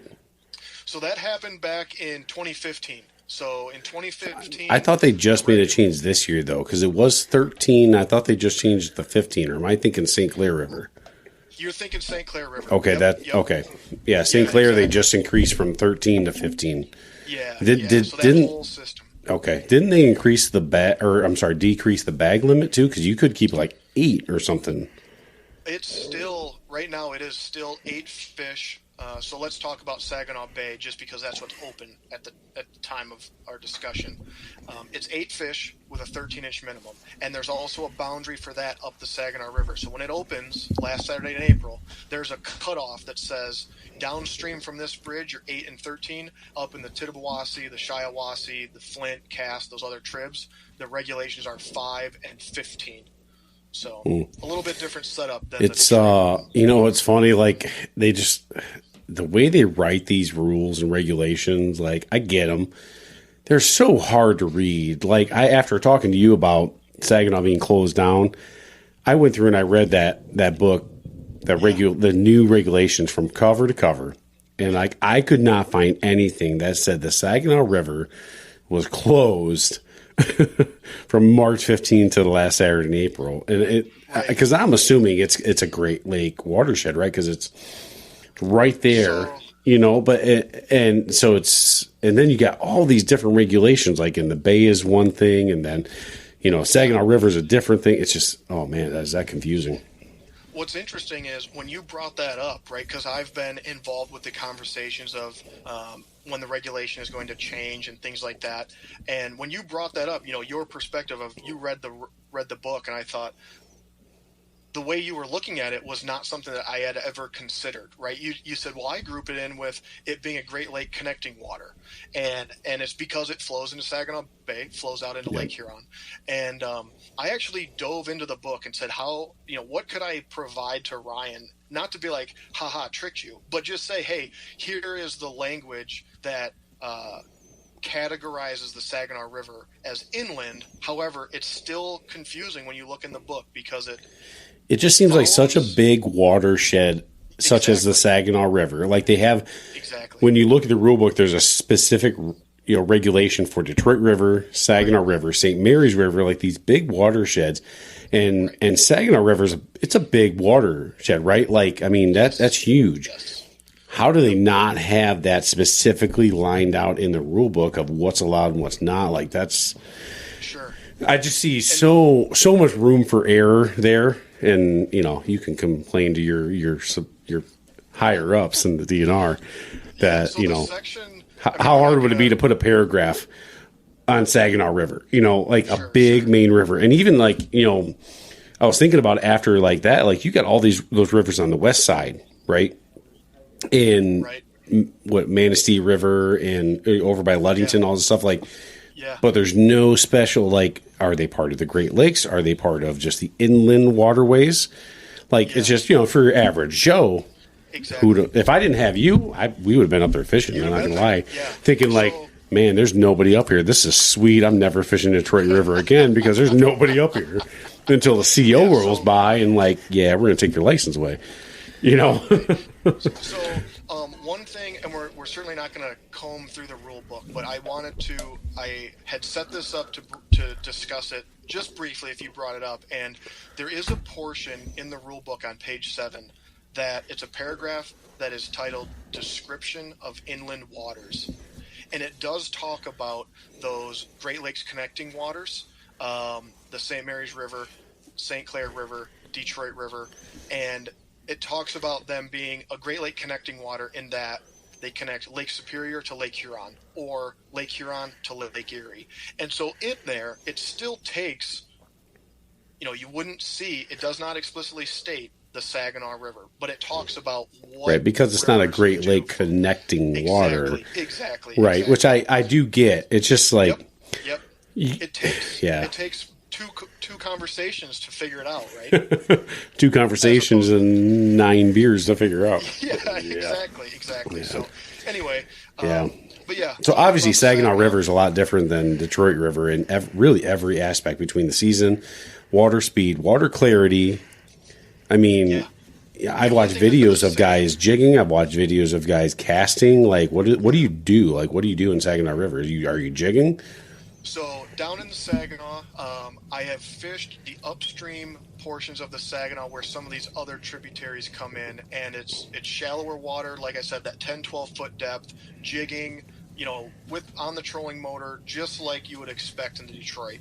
And then when we've gotten up into the Tittabawassee River for that opener that weekend, we'll do a combination of sometimes we'll drift through some holes, and sometimes we'll also anchor and just cast because the river is much narrower than the Detroit River. But I mean, like you said, listing the differences, only the real similarities are, you have some vertical jigging folks out there, and then we're going after the same species, but there's quite a few differences. Yeah. All right. So since none of us really know much about Saginaw River, obviously that doesn't open until the end of Saginaw or end of April. Let's get into Detroit River because dudes have already been fishing that. Like that's already that's already been pretty hot and heavy. We have not been down yet, but within the next couple of weeks we will be down there chasing that run. But most of what we heard has not been positive yet. Obviously, the water, the temperature. Cold. Is key, right? Like, what 30? From what I've heard, like 30s is not good. Like you want low to mid 40s, right? Yep. For that key run. Exactly. That's when a lot of fish will start showing up. Is when you get into that low 40s, and like you said, it's snowed. You just dropped 2 inches of snow. It's pure so the water Michigan. temperature. Yeah, the water temperature certainly isn't warming up much, but once things get going, as you guys well know, once you get into April, beginning to middle of April, it starts, and I mean, there's excellent fishing to be had, right? Yep. All the way through May. Yeah, so I know guys are catching their limits right now, but it seems to be they're struggling to get them. So, what do you know? We talked about it earlier. Like you fish Detroit River different than we fish. You generally fish what, mid to up river? Yeah. I have not fished. So we generally fish Trenton Channel. That's just kind of what we Right. grew up on. Early. That's generally where you're going to see the big dogs, right? Yep. The big females coming in. Mid river, you generally, from what I know, you're catching a lot of 15 inchers, right? A lot of eaters, which is cool, right? If that's what you're going out there for, you're going to catch a lot of them. But in Trenton, you can really hammer out some big ones. Yeah, exactly. That's the same thing that I've experienced. There are guys that know areas in the mid-river sections. I've launched at E-Course, Bellinger Park, around like Mud Island and that. But I've never really gone very far downstream from there. So like I said, I've never actually fished the Trenton Channel, but you're right. A lot of big fish are taken out of that stretch. I think there's a lot of good spawning habitat right there. If you can get through the snags, right? Let's be real, because we've lost 75 jigs in an outing of fishing the Trenton Channel. So and that's what I fish more than anything is Trenton Channel, which is a lot shallower. And I'm telling you, it's snag central. It really, really is. But I've caught some monsters. Like I've caught some 10-pounders myself out of there. Last year, Bob and I got up to mid-river. First time he's really ever been up there, but I've been up there a few times with other guys I know, up to the Wyandotte area and stuff. And, it was super busy, but it's a whole different fishing. Like it's deeper water. It's 20, 25 feet of water. There's no snags on. I won't say no snags, but like you're not likely that you're going to get a snagged if you're, if you're constantly, like you're keeping tension on that line. Like when you're jigging, you're feeling it. But,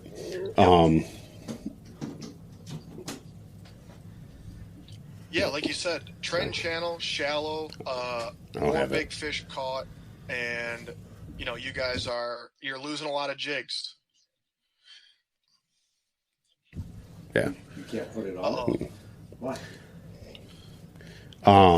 What were you saying though, Jason? Sorry. Yeah. We might just edit a little bit of that out. We will. Yeah. No. Forget about it. My phone's my phone's getting a little bit low on this call. Okay. But he brought it down to the charger to try to make it work. But yeah, so All right. so Wyandotte, a little bit deeper, 20, 25 feet of water, not as much snags. So it's a different fishing than 7 to 10 feet of water in Trenton Channel. Like, I don't know how much boat control really matters in the Trenton Channel when you're only 7, 8 feet. You're right underneath the boat, right? So, like, how much does that really matter as opposed to 25 feet down at a 7-mile-per-hour current? Like, to me, like, it's a whole different fishing compared to Trenton Channel to mid or upper river. Sure. I would say that in my experience, people that are just learning that, you want to go fish the Detroit River, you've got your bow mount trolling motor, hitting the bank bass fishing, and maybe they're newer to running the trolling motor. You just got to get out there and practice, number one. But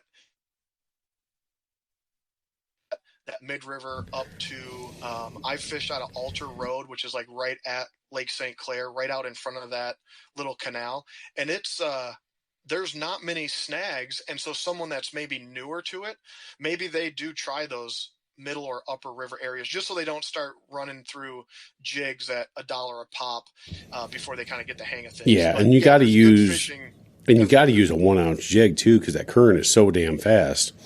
I've tried with 3/4 ounce, and I know guys that say they can use 3/4 ounce. That's cool. To me, once I switched over to braided line and a 1-ounce jig, like, it's night and day difference. Like, Sure. That's money to me. Is that your setup? 1-ounce jig, braided line, 4 leader? So my setup is braided line, no questions asked. Like you said, fluoro leader. Personally, I like it. Some people run a little bit lighter braid straight to the jig. I just am not in that camp, whatever. I honestly, even in that deeper water, am still running a 3/4 ounce. But what I will say is I've started to get away from the traditional round ball jig heads and go with some of the more streamlined styles. So I have some 3/4 ounce jigs that are a pretty flat, thin profile, and they cut the water really well, and that helps keep keep feeling bottom in deeper water with a 3/4 ounce jig. So there's a lot of different styles out there, but I've fished. I would say my cutoff is probably if I'm getting close to like 35 feet. 40 feet in the middle of the shipping channel, right? I'm certainly running a 1-ounce, but I feel confident with those, more streamlined body shapes of the jig heads that I can still. I guess I never thought about that. Like, I use the round head, right? Because that's what you get at all the bait shops around there. For sure. Yep. Yeah, that's just standard. But I don't think about it cutting through the water. Like, that's the physics of fishing that people don't think about, right? And now, granted, you're going to open my box of jigs, and it doesn't mean everyone's flat, right? I still probably have 3/4 of them are round, just your traditional, and there's nothing wrong with that. As I fished some of that deeper water, at times getting away from the pack of boats and literally just going to the middle of the channel, 40, 45 feet. I'm not pulling up 10-pounders, right? But you can sometimes find schools of those 15, 16, 17-inch males that are just sitting out in that deep water kind of undisturbed, and you can be by yourself for a little while. And that's where, like, electronics are going to be key too, because are those in 45 feet of water, that's a big water column, right? So are those fish on the bottom? Are they still 30 feet down? Are they 25 feet down? I got a buddy of mine who he'll be on some future podcasts too, but he fishes St. Clair River heavily. I mean, he doesn't even bother with Detroit River. He doesn't waste his time. Yeah.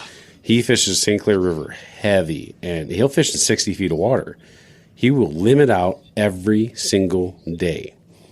But he knows where the fish are. Like, the biggest thing for him is electronics. Like, he will know exactly how deep those fish are, because they're not always on the bottom. We always assume walleye are, they're sitting on the bottom. They're not always on the bottom. So, But when you're in that deeper water, if you're in Trenton Channel, 7 feet of water, like it don't matter. You're jigging 4 feet of it, right? Yeah. That's like fishing up on the tit, right? You set the hook, and the fish is literally at the surface. Yeah, you don't even reel. You just set the hook, and you're like, it's like that meme you see or the GIF where they, they rip the guy through the ceiling of the office. Like that's pretty much it. Like you set the hook, and they're in the boat. So whole lot of fun that is. That's meat fishing. So there you go. Nice. Have you heard if Elizabeth Park dock is in?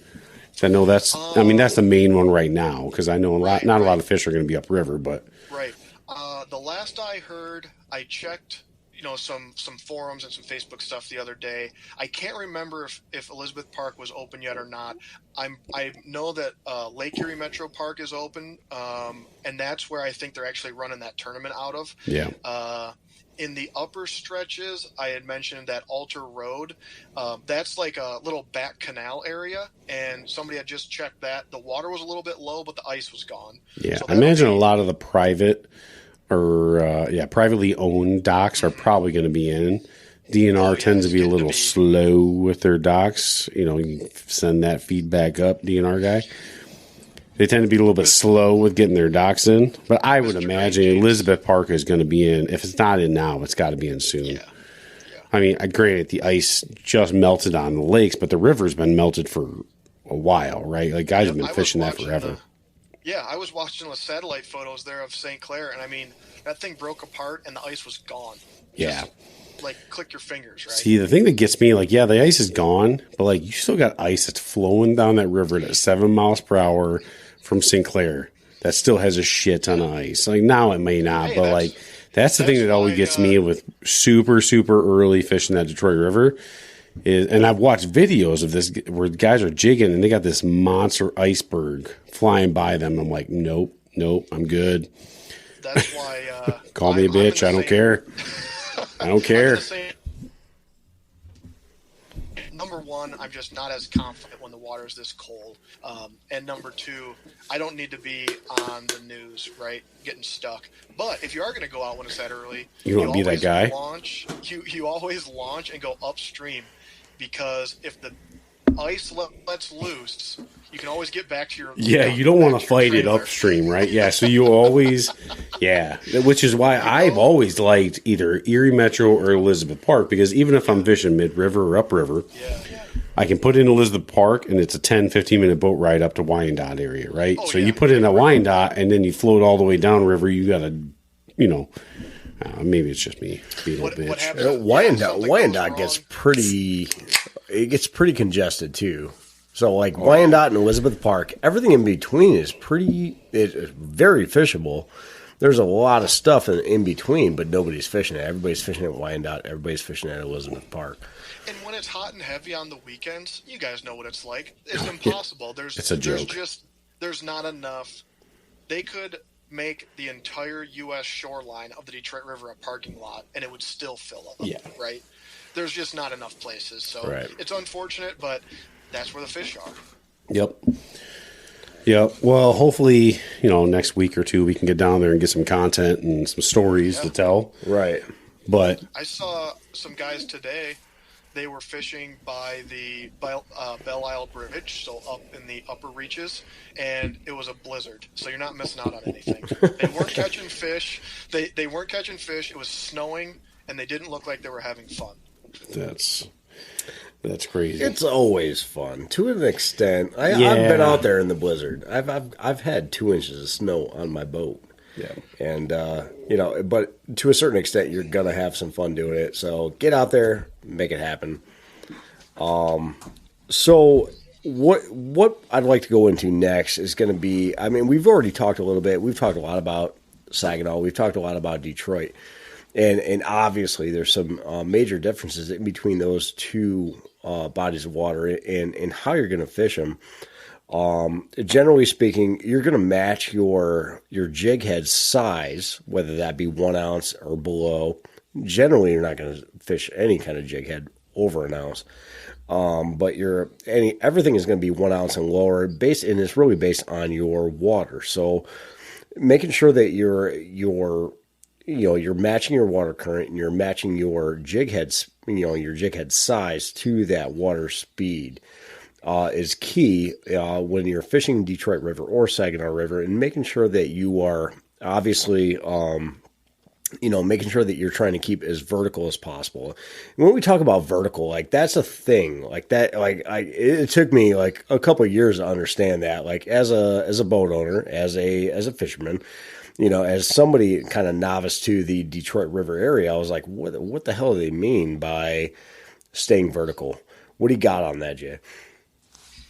Yeah, like I said, it's all about that boat control. And when you're in 7, 6, 7, 8 feet, it doesn't seem like it's an issue, right? Like, oh, I dropped my line down. It's straight up and down.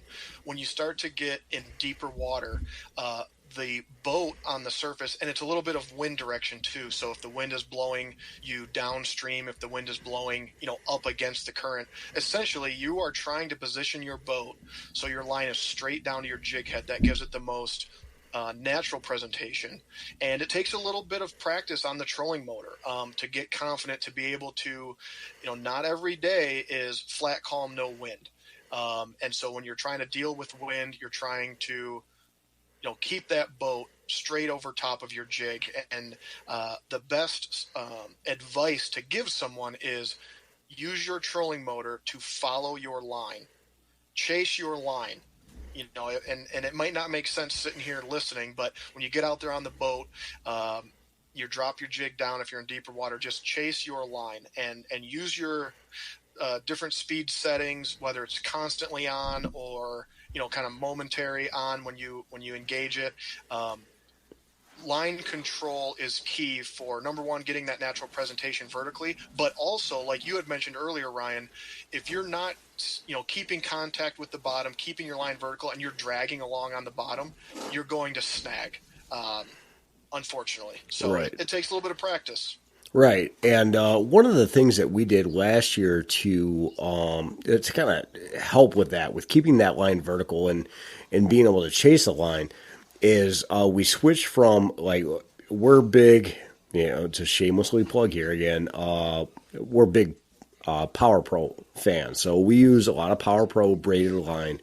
And last year we changed to, on our jig setups, we changed to a yellow line. So that yellow line is super high vis, and it allows you to be able to, to watch that line and to be able to see, is my line at what kind of angle is my line, to the bottom, from the surface of the water to the bottom, that you're fishing. And that yellow line allows us to be able to keep that more in line. And I want to say that last year when we were on the Detroit River, and we fished Wyandotte area, all the way down from Wyandotte down to Elizabeth Park, and everything in between, and that water current was flowing pretty hot, about 6 miles an hour is what I remember graphing it at on my my electronics, and it was everything I could do. As the guy running the boat, trying to keep that boat as still as possible, or as in a neutral spot as possible. I had a 50-pound or 55-pound Minn Kota V2, at about a 6, just trying to keep our lines vertical. And, so that's the thing. That's all that, but it's key to connecting with fish out there. Now, there's a lot of people, especially when you go out in Trenton Channel, there's a lot of people that will just drift. They'll just kind of drag their jig heads, across the bottom, and you're going to lose a ton of jig heads. Like we've done that. But, there's a lot of people that connect with fish just simply drifting, where they're not fighting that current, they're not pointed upstream and continuing that way. But they are, just out there kind of letting it rip. It's a pain in the ass because you got some guy that's just flying down river and he's going right through the middle of 8,000 jig heads. But it's a thing. So yeah. Detroit River can be a struggle. But what we're talking about here are just some different tactics for, all right, how do you connect with fish better? And how can, we all see it. We watch our buddies coming back with limiting out in an hour on Detroit River, and it definitely happens. You're going to watch it. You're going to watch people around you. Look at last year. You and I were out there. We fished for 8 hours, and we're sitting there jigging, and like every person around us is catching walleye. It's nuts, and we're not catching a fucking thing. We're like, what are we doing wrong? Like I'm watching how they're jigging, what color their jig is, and it's all the same thing. Right. So hence the Terrible Outdoorsman. we're fishing a 1 ounce jig head with it, that same. I'm 6 feet from his boat. I could literally jump. I could Michael Jordan my ass into his boat. That same purple and green, right? Purple and green is like the big thing on Detroit. Yeah, antifreeze color, which is the big thing. Antifreeze, yeah. And that purple and green one, Bob, I think that's called Pimp Daddy. Pimp Daddy, yeah. Well, that's fitting for Detroit. Yeah. Straight up. It's hard out here for a pimp. But I'll tell you what, like Ryan last year caught the biggest sucker I've ever seen. That's what we catch. I'm telling you what, like the Terrible when you Outdoorsman. catch an 18 ounce or an 18-inch sucker, well, that's saying something. Like I was like, oh man, that is impressive. Let's put a treble hook in that sucker and there you go. Jigging for muskie. Jigging for muskies out there. Every year that's a thing too, though. Like every year out on the Detroit River during the walleye run, somebody is hanging up with a solid muskie or two out there, like some really, really, behemoths. Yeah, some real beasts out there. You hear a lot of people catching sturgeon too, like when you're jigging for walleye too. Like that's the thing about Detroit River, you can catch anything out there, which is the excitement about it, right? Like you can catch sturgeon, muskie, pike, walleye, catfish, sheephead. Ooh. I've ran into some nice. Oh man, we caught a out there. badass sheephead last year, didn't we? Yeah. All right, so that's moving on. Let's Detroit River, right? It is what it is. Saginaw River. Obviously that'll be coming up the end of April, apparently. Someday we'll be able to fish out there. But you got Detroit River, you got Saginaw River. Like that's the spring, right? We'll hit some inland lakes because we are big into the pike fishing, right? So we're gonna hit some first ice out pike fishing. Pike technically it doesn't open until the end of April, but we'll get into bass fishing. But really, it's about what's coming up. What do you mean? What's coming up? What are we doing next? Oh.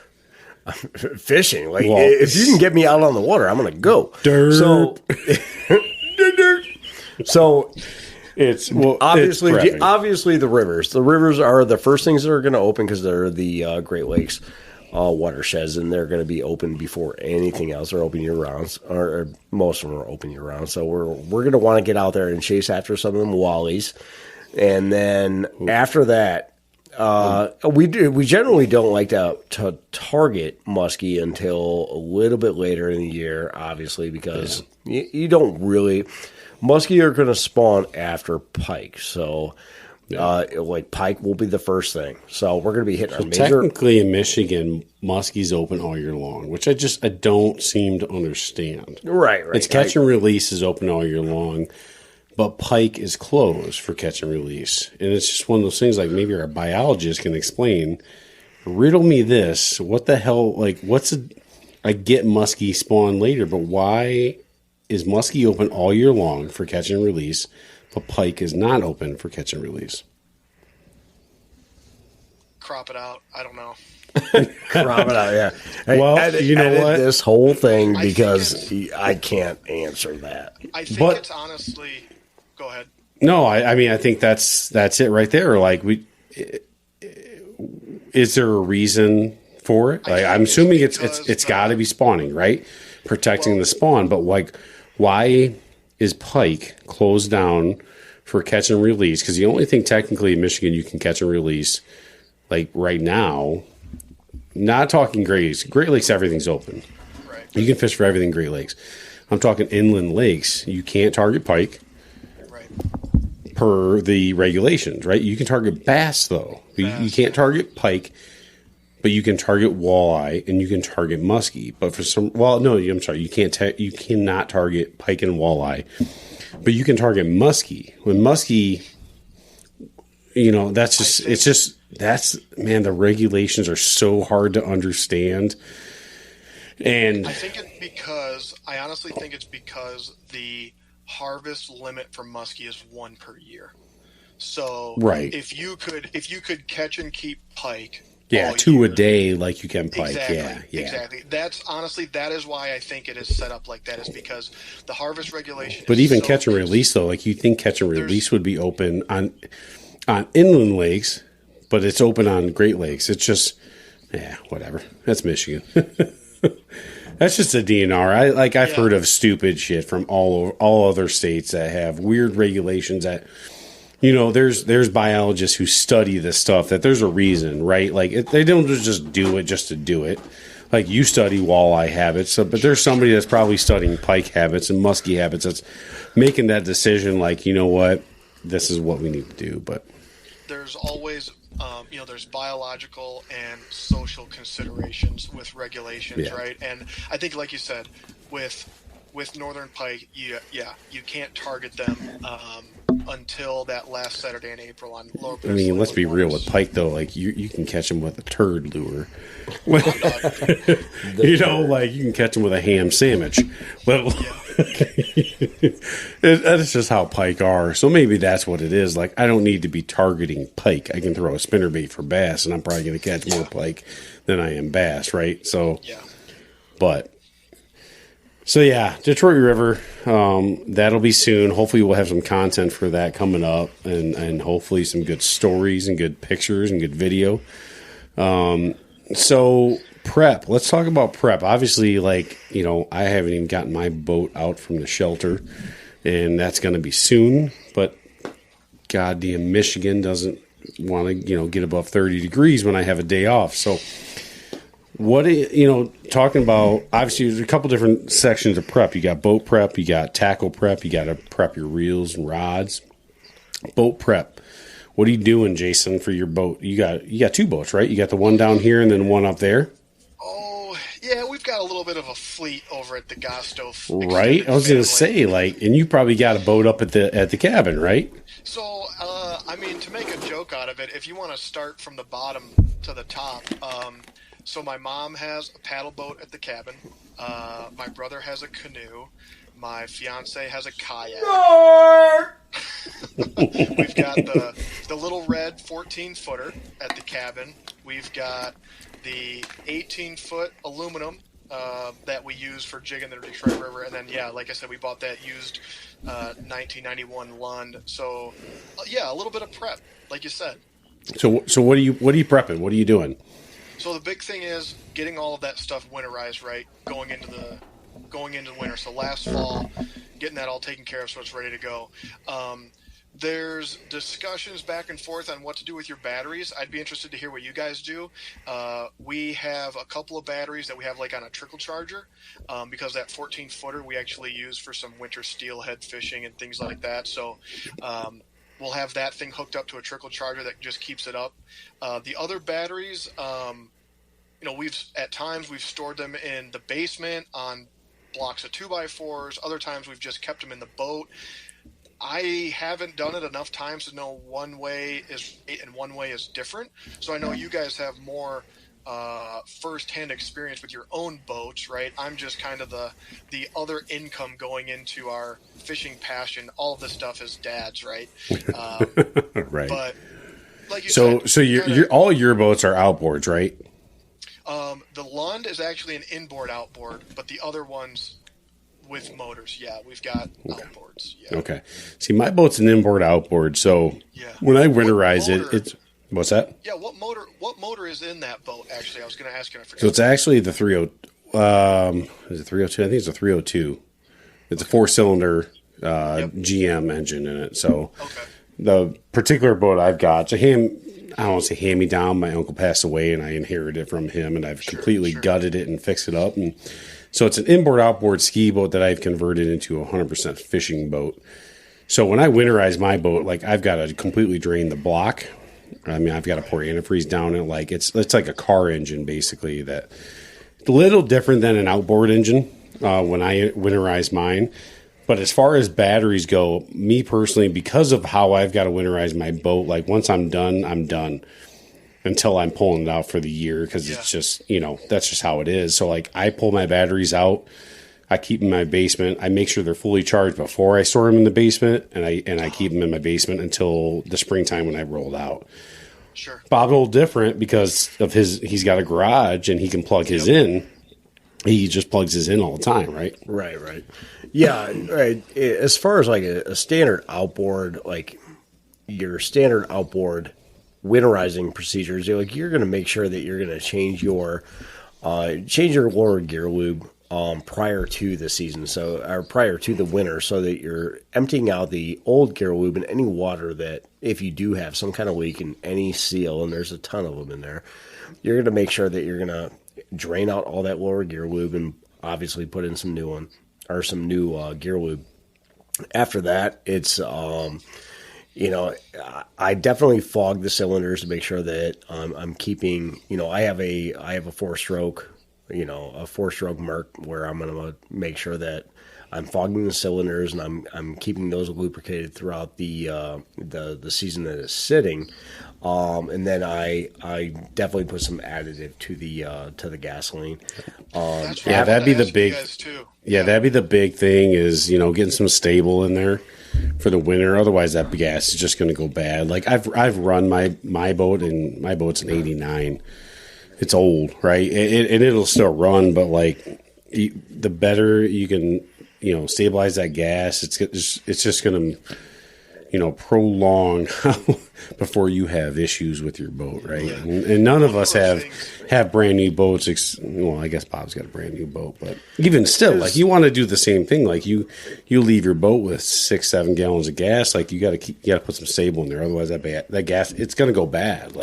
So that was one thing. Yeah, I wanted to ask you guys. The last few years, what we started to do is because my dad and I were talking about it and said, well, do we, let's say fall, we've used the boat and it's half full of fuel. The fuel tank's half full. Do you just, put some solution in there, stable or seafoam or whatever, put it in there to help yourself over the winter? Or do you fill it to a full tank? And what we've talked about is we have been filling the tank full and then storing it with the idea that if your tank is not full, it can build up condensation in there.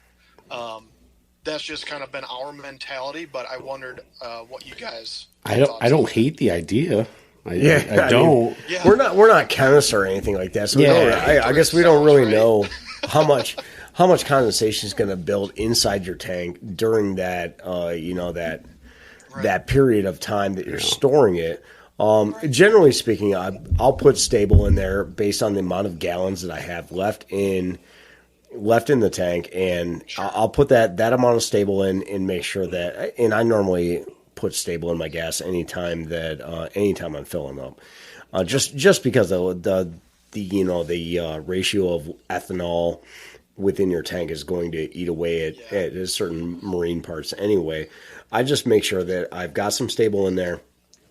Fogging the cylinders is huge. Disconnecting, making sure that you disconnect your fuel line, so that you're not wearing out any seals and things like that. So I kind of go through like a checklist in my head of a lot of different things that are going to affect my motor first of all, throughout the that winterizing process. And then after that, as far as the batteries are concerned, I leave the batteries right in my boat. I leave them right in there, and then I connect my, I connect a power cord to it in order to, just to keep my, because I have an onboard battery charger that is going to condition my batteries throughout that throughout the winter season anyway. I keep it connected. And if I know that it's going to be like a super cold night or something like that, or if I have a power outage or whatever throughout the winter, I definitely just keep it in mind and make sure that I'm not going an extended period of time where my batteries are not having some kind of charge to them, or where they're not hot, Sure. And it's stuff to think about. But I think kind of a bigger part of that, though, not a lot of people think about, is your live well, right? When was the last time you emptied your live well? Or when was the last did you clean it out at the end of the year? I have opened my live well to some scientific experiments happening inside my live well the next year. You know what I'm saying? It's full of Coors Light cans. Oh, right. Yeah. We didn't catch any fish, so we were just throwing our empties in there. But I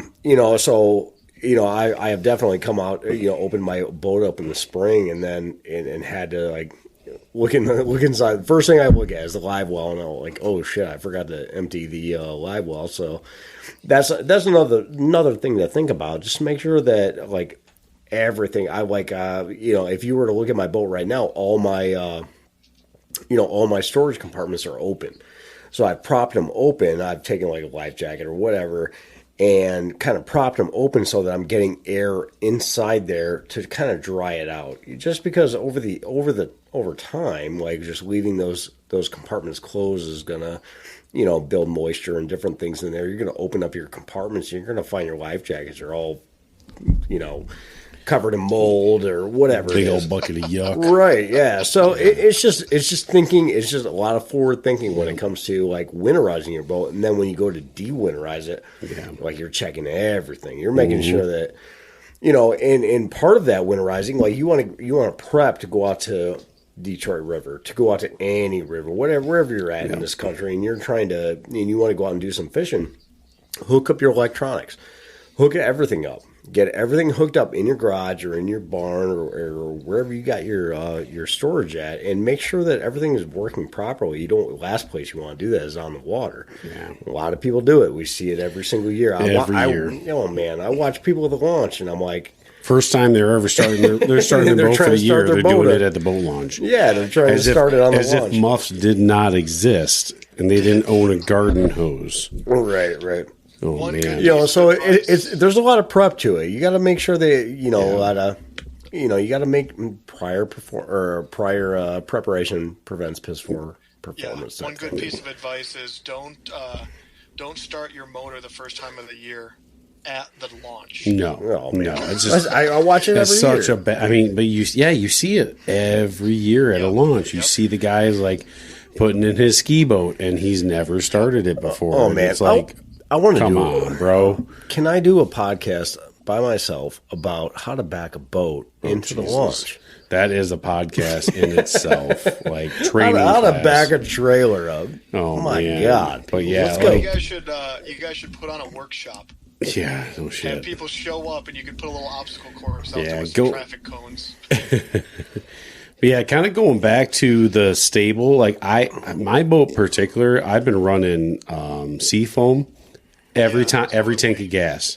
Yep, so have we. Yep. Every tank of gas. And, last year I had some issues with my fuel pump, but again, my boat's 30 years old. But outside of that, I have had no issues with, gas issues or carb issues. And I'm, I watch a lot of videos and shows and stuff, and they preach about Seafoam being like the key, running that all year long. Every tank of gas I fill up my boat, I run Seafoam.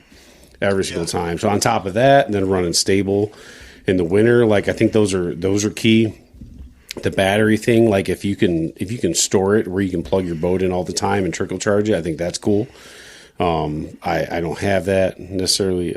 I guess I could. Given where I keep my boat, it'd be tough to charge it or keep it plugged in all the time, but. Lots of prep that you need to think about. And I mean, there's so many guys who just don't do it. They pull their boat out like the day they're going down to Detroit River. In Elizabeth Park, they got 30 people in line and they're starting their boat for the first time. Like, I think we've all seen it. Like, come on, guys. I think a lot of $12 for a set of muffs. Yeah. What's funny is we're not talking about the guys that do that and they start their boat and drive away. We're talking about the guys that do that and their boat doesn't start. Exactly. Yeah, the guys who their boat starts right away, it's probably because their boat's a $40,000 boat they just bought from Cabela's, and like, you're good. But these guys who have these, oh my God, I've seen some real winners. And they're trying to start it, and they're like, and their boat doesn't start after a minute of cranking it, and they're like, "Oh, can you give me a jump?" No, I ain't giving you a jump. Your boat didn't start after a minute. In all, it's not the battery. Yeah, it's not the battery, bro. In all fairness, that's also been us. Well, no, it has not been us because we start our boats ahead of time. That is true. I don't know. I can't count a year where Always and if I haven't started my boat for 3-4 weeks before I hit the water, I will throw the muffs on it real quick, crank it over, and make sure it pops. Because I'm not going to be that guy at the boat launch. I won't. I just won't be that guy. I've seen it too often, but all right. There's also prep when you're talking about not just boats, but you're talking about tackle and you're talking about rods and reels and things like that. Like there's a million different steps that we go through because we're all thinking about it right now. Who's prepping their tackle? This guy. So you're going to go through your bag, your whatever, however you store your tackle, and you're going to be. So the big thing is going through and making sure, because we haven't looked at it since last time I looked at my lures was fall, maybe. I look at my lures every day. I love them. And so you're going to go through them, and you're going to I inspect damn near every lure. And make sure that, that everything is in tip-top shape so that when I go out fishing, I'm not doing that on the water. I'm making sure that that stuff is ready to go. Well, I think just organizing it, sharpening hooks, too. I think that's a underrated thing is sharpening hooks. And I can't tell you how many times I've lost fish, and I'm like, man, that hook's dull as hell. 100%. Don't count on a hook out of the factory to be sharp. Speaking of sharp hooks, Jason, what do you think of the Johnson Silver Minnow? I mean, do you need another lure? Dull out of the box? Out of the box is hot garbage. I thought it was only for putting in your hat. Every single Johnson Silver Minnow, not to plug them or bash them, every single one has been dull as shit. Every single one. I can't tell you. Put a file against that, man. I can't tell you how many pike and bass or whatever was on the line I've lost. I've lost a lot, too. Because of that whole, honest to God, it's the worst thing on earth. How do they even ship it out? I think pound for pound is a great lure, though. Oh, it is. I think it is. I tell you, I've hooked more fish with that lure than probably any other lure. But the conversion rate is some trash. The hook on there reminds me of the hook you put on your baseball hat. Exactly. It's the same thing. Let's put, 8 pounds of paint on it to really dull out that point so it really, bites into them. So, trash. Getting yourself a file is a must in the preseason, making sure that all your hooks are sharpened. What about your rods and reels? Jason, you do any prep for your rods and reels? I've got a little container of Abu Garcia reel oil. And that's good because I don't do shit to mine. Well, I mean, honestly, it's a few, in the bait caster, a few drops of reel oil, but guilty. Could do more. Could always do more. It's funny. I was just listening to a podcast earlier today, and he's talking about that. And the guy, all he fishes is for muskie. It's a muskie podcast, and he's like, guys, don't waste your time with oiling and greasing your reels. You will do more harm to your reel by opening it up and trying to put reel. He's like, those things are closed systems. He's like, after 2-3 months, they're not gonna be super smooth. If you're throwing pound baits, they're not gonna be smooth. And he's like, don't touch them because you are gonna do more harm by actually lubing them than just leaving them be. He's like, reels break. He's like, just face it. Whether you spend $200 or you spend $50, it's going to break. It's just when is it going to break? And I really the more I thought about that, the one time I took apart my reel and I couldn't figure out how to put that fucker back together. And I'm like, I seriously did more harm to this reel than I could even think about by just putting a couple dabs of oil on it. Maybe this guy's wrong. Maybe I'm wrong. I don't know, but I'm not touching my shit anymore. Some of the stuff, some of my older bait casters that make a lot of noise, right? If I put a little reel oil in there, the noise goes away. You got rocks in your spool. I don't know if it's solving anything. Yeah, I don't know. The one thing I do always lube up is my guide, that gear I don't know what the hell it's called. I think they call it the worm gear or something, where it's the gear that moves the guide back and forth on your bait casters. I actually lube that up a couple times a year because that thing's getting some movement and it's easy to get you right. I don't need to open it up. So that's something I'm always opening, but yeah. So, and then obviously respooling. You respool every year? Not every year. Oh. What I will do sometimes is... Oh, man, get off this podcast. Trash. What I will do is... Garbage. So, the spinning rods or the bait casters for jigging the Detroit River, I'll put some cheap mono backer on it. Yeah. And then... You got to use cheap mono backer. Yeah, I'll load up the reel. Well, then what I'll do is I will... take the line, take the braid off of one reel, and wind it onto the other, and it puts the used line, if you will, to the bottom of the other spool. Does that make sense? Yeah. Yep. So I will do that, but I've got some braid. That stuff is bleached white. Yeah, it's kind of the same now. I gauge it every year. Like my normal bait casters, I'm running for bass and pike. I'm probably going to redo. But like my musky rods that I, unfortunately haven't fished enough, that shit's still pretty good shape. I'm not touching it. Yeah. I'll peel off a little bit until I see a color change. Say that. Yeah. Peel off a cast worth. Right? Exactly. And me personally, I'm running braid on everything. I know there's applications for mono. What the hell is it for? Because it's like a rubber band. Yeah. So what is it for trolling? Like, do you use mono for anything anymore? That's a good point. So the only rods that we have mono on are downrigger rods for salmon. Yeah. And that's it. And it's probably for the stretch, right? Like you need the stretch for that. Yeah. Yeah. There are some guys that are running braid on their downrigger rods. We aren't. But like you said, when you go from fishing with braid and now you're going to go bass fish and you set the hook with straight mono, to me it feels like a bungee cord. Exactly. Seriously, like I just set the hook onto a rubber band. Yeah. You're really getting some penetration in that fish's mouth. And some people will probably say, oh, you're, with braid, you don't have the stretch, you're ripping it out of their mouth. Okay, well, I guess if I feel like that's happened 15 years, so. Right. So I generally run braid for everything.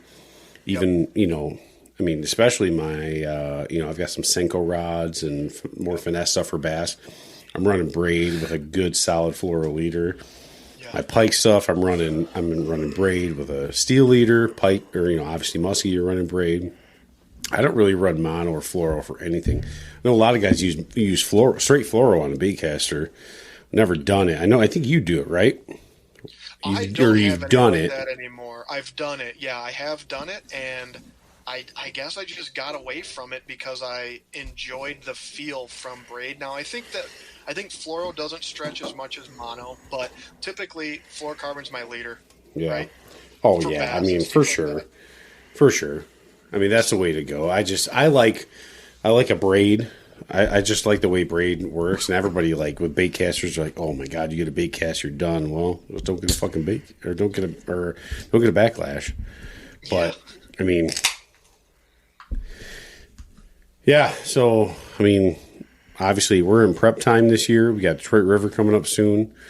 We'll hit some inland lakes, shortly, probably just for some early ice out pike fishing, just or bass. For shits and giggles, just to kind of get the boats in the water, but we covered a lot of shit. Yeah, we have for the first gambit here for the first podcast. We're 2 hours and 41 minutes in, and we planned for an hour and fucking tripled that. But this is how these podcasts are going to go. Like we got some good banter back and forth, and it was that. This is what the podcast is going to be, though. It's going to be just a lot of back and forth, telling stories.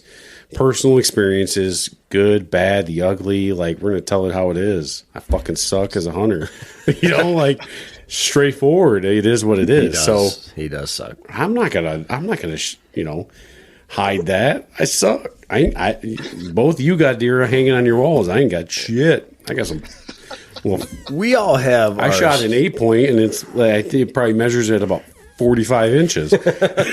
we all have our strengths and weaknesses when it For comes sure. to Fishing is hunting my and fishing, game. It's my game. So I think we covered a lot. I look forward to the next podcast. Obviously, we will probably, I don't think we have anything laid out necessarily yet, but I'm sure it'll be whatever's relevant. It's going to be probably Detroit River, getting our boats out of the storage yards and getting them ready, and probably heavily around Detroit and St. Clair River, I would think. Yeah, that's the plan. It's been a fun time. Jason, you got, anything to kind of close thinking out with? about wrap up, Yeah, this is. Yeah, 2% battery life on my phone, so like 1% actually, so that's where we're at. It's been a lot of fun. Thanks for having me. It was nice to. Well, catch up you'll with be your on stories. plenty more podcasts. We need to have worry. you here in person. As soon as the doctor gives you the okay to leave Midland, you're going to be down here for an in-person podcast. I'm not even a That doctor. fucker might be 6 hours long, but you know what? Put it on the It'll be record. good. It's happening. Yes, so put on the record. This is, we've got what, 4 records that are happening. We put on record today. It was good. It was a lot of fun. I've drank 9 beers. Bobby's drank 13. It's a thing. We drank a bottle of pucker, which, this is what it's going to be. We're going to drink beer, and, we don't like it, deal with it. Listen to a different podcast. Sounds good, guys. Just going to send it. Yeah, it's been fun. Thank you, Jason, for getting on. We will have you on, in the very, very near future. When's your foot healed up? April 15th, you said, or middle April? Middle to end of April. Yep. Jason's going to be regular on here, so just get Jason used to is him. We've got to have somebody who actually knows what they're talking about when it comes to this shit. Yeah, So. we'll have a lot of guests over the next few podcasts of people who have their strengths in different categories. But Jason will be a regular, being that he's a biologist and probably the best fisherman that we both know. Yeah, right. And obviously a hunter, since he's bagged 2 bucks last year. Freezer's full. All right. Any last comments, boys, before we wrap up? I got nothing. You're sloshed over there. Yeah, I'm getting there, man. Jason. Boys are gonna get tucked into bed here shortly. I No bet. shit. I'm going to have to boy. put him to bed with this binky. Let's go. Jason, you got anything? I'm good. See you guys. All right, boys. It's been fun. Thank you, Jason, for getting on, and we will talk to you all next week.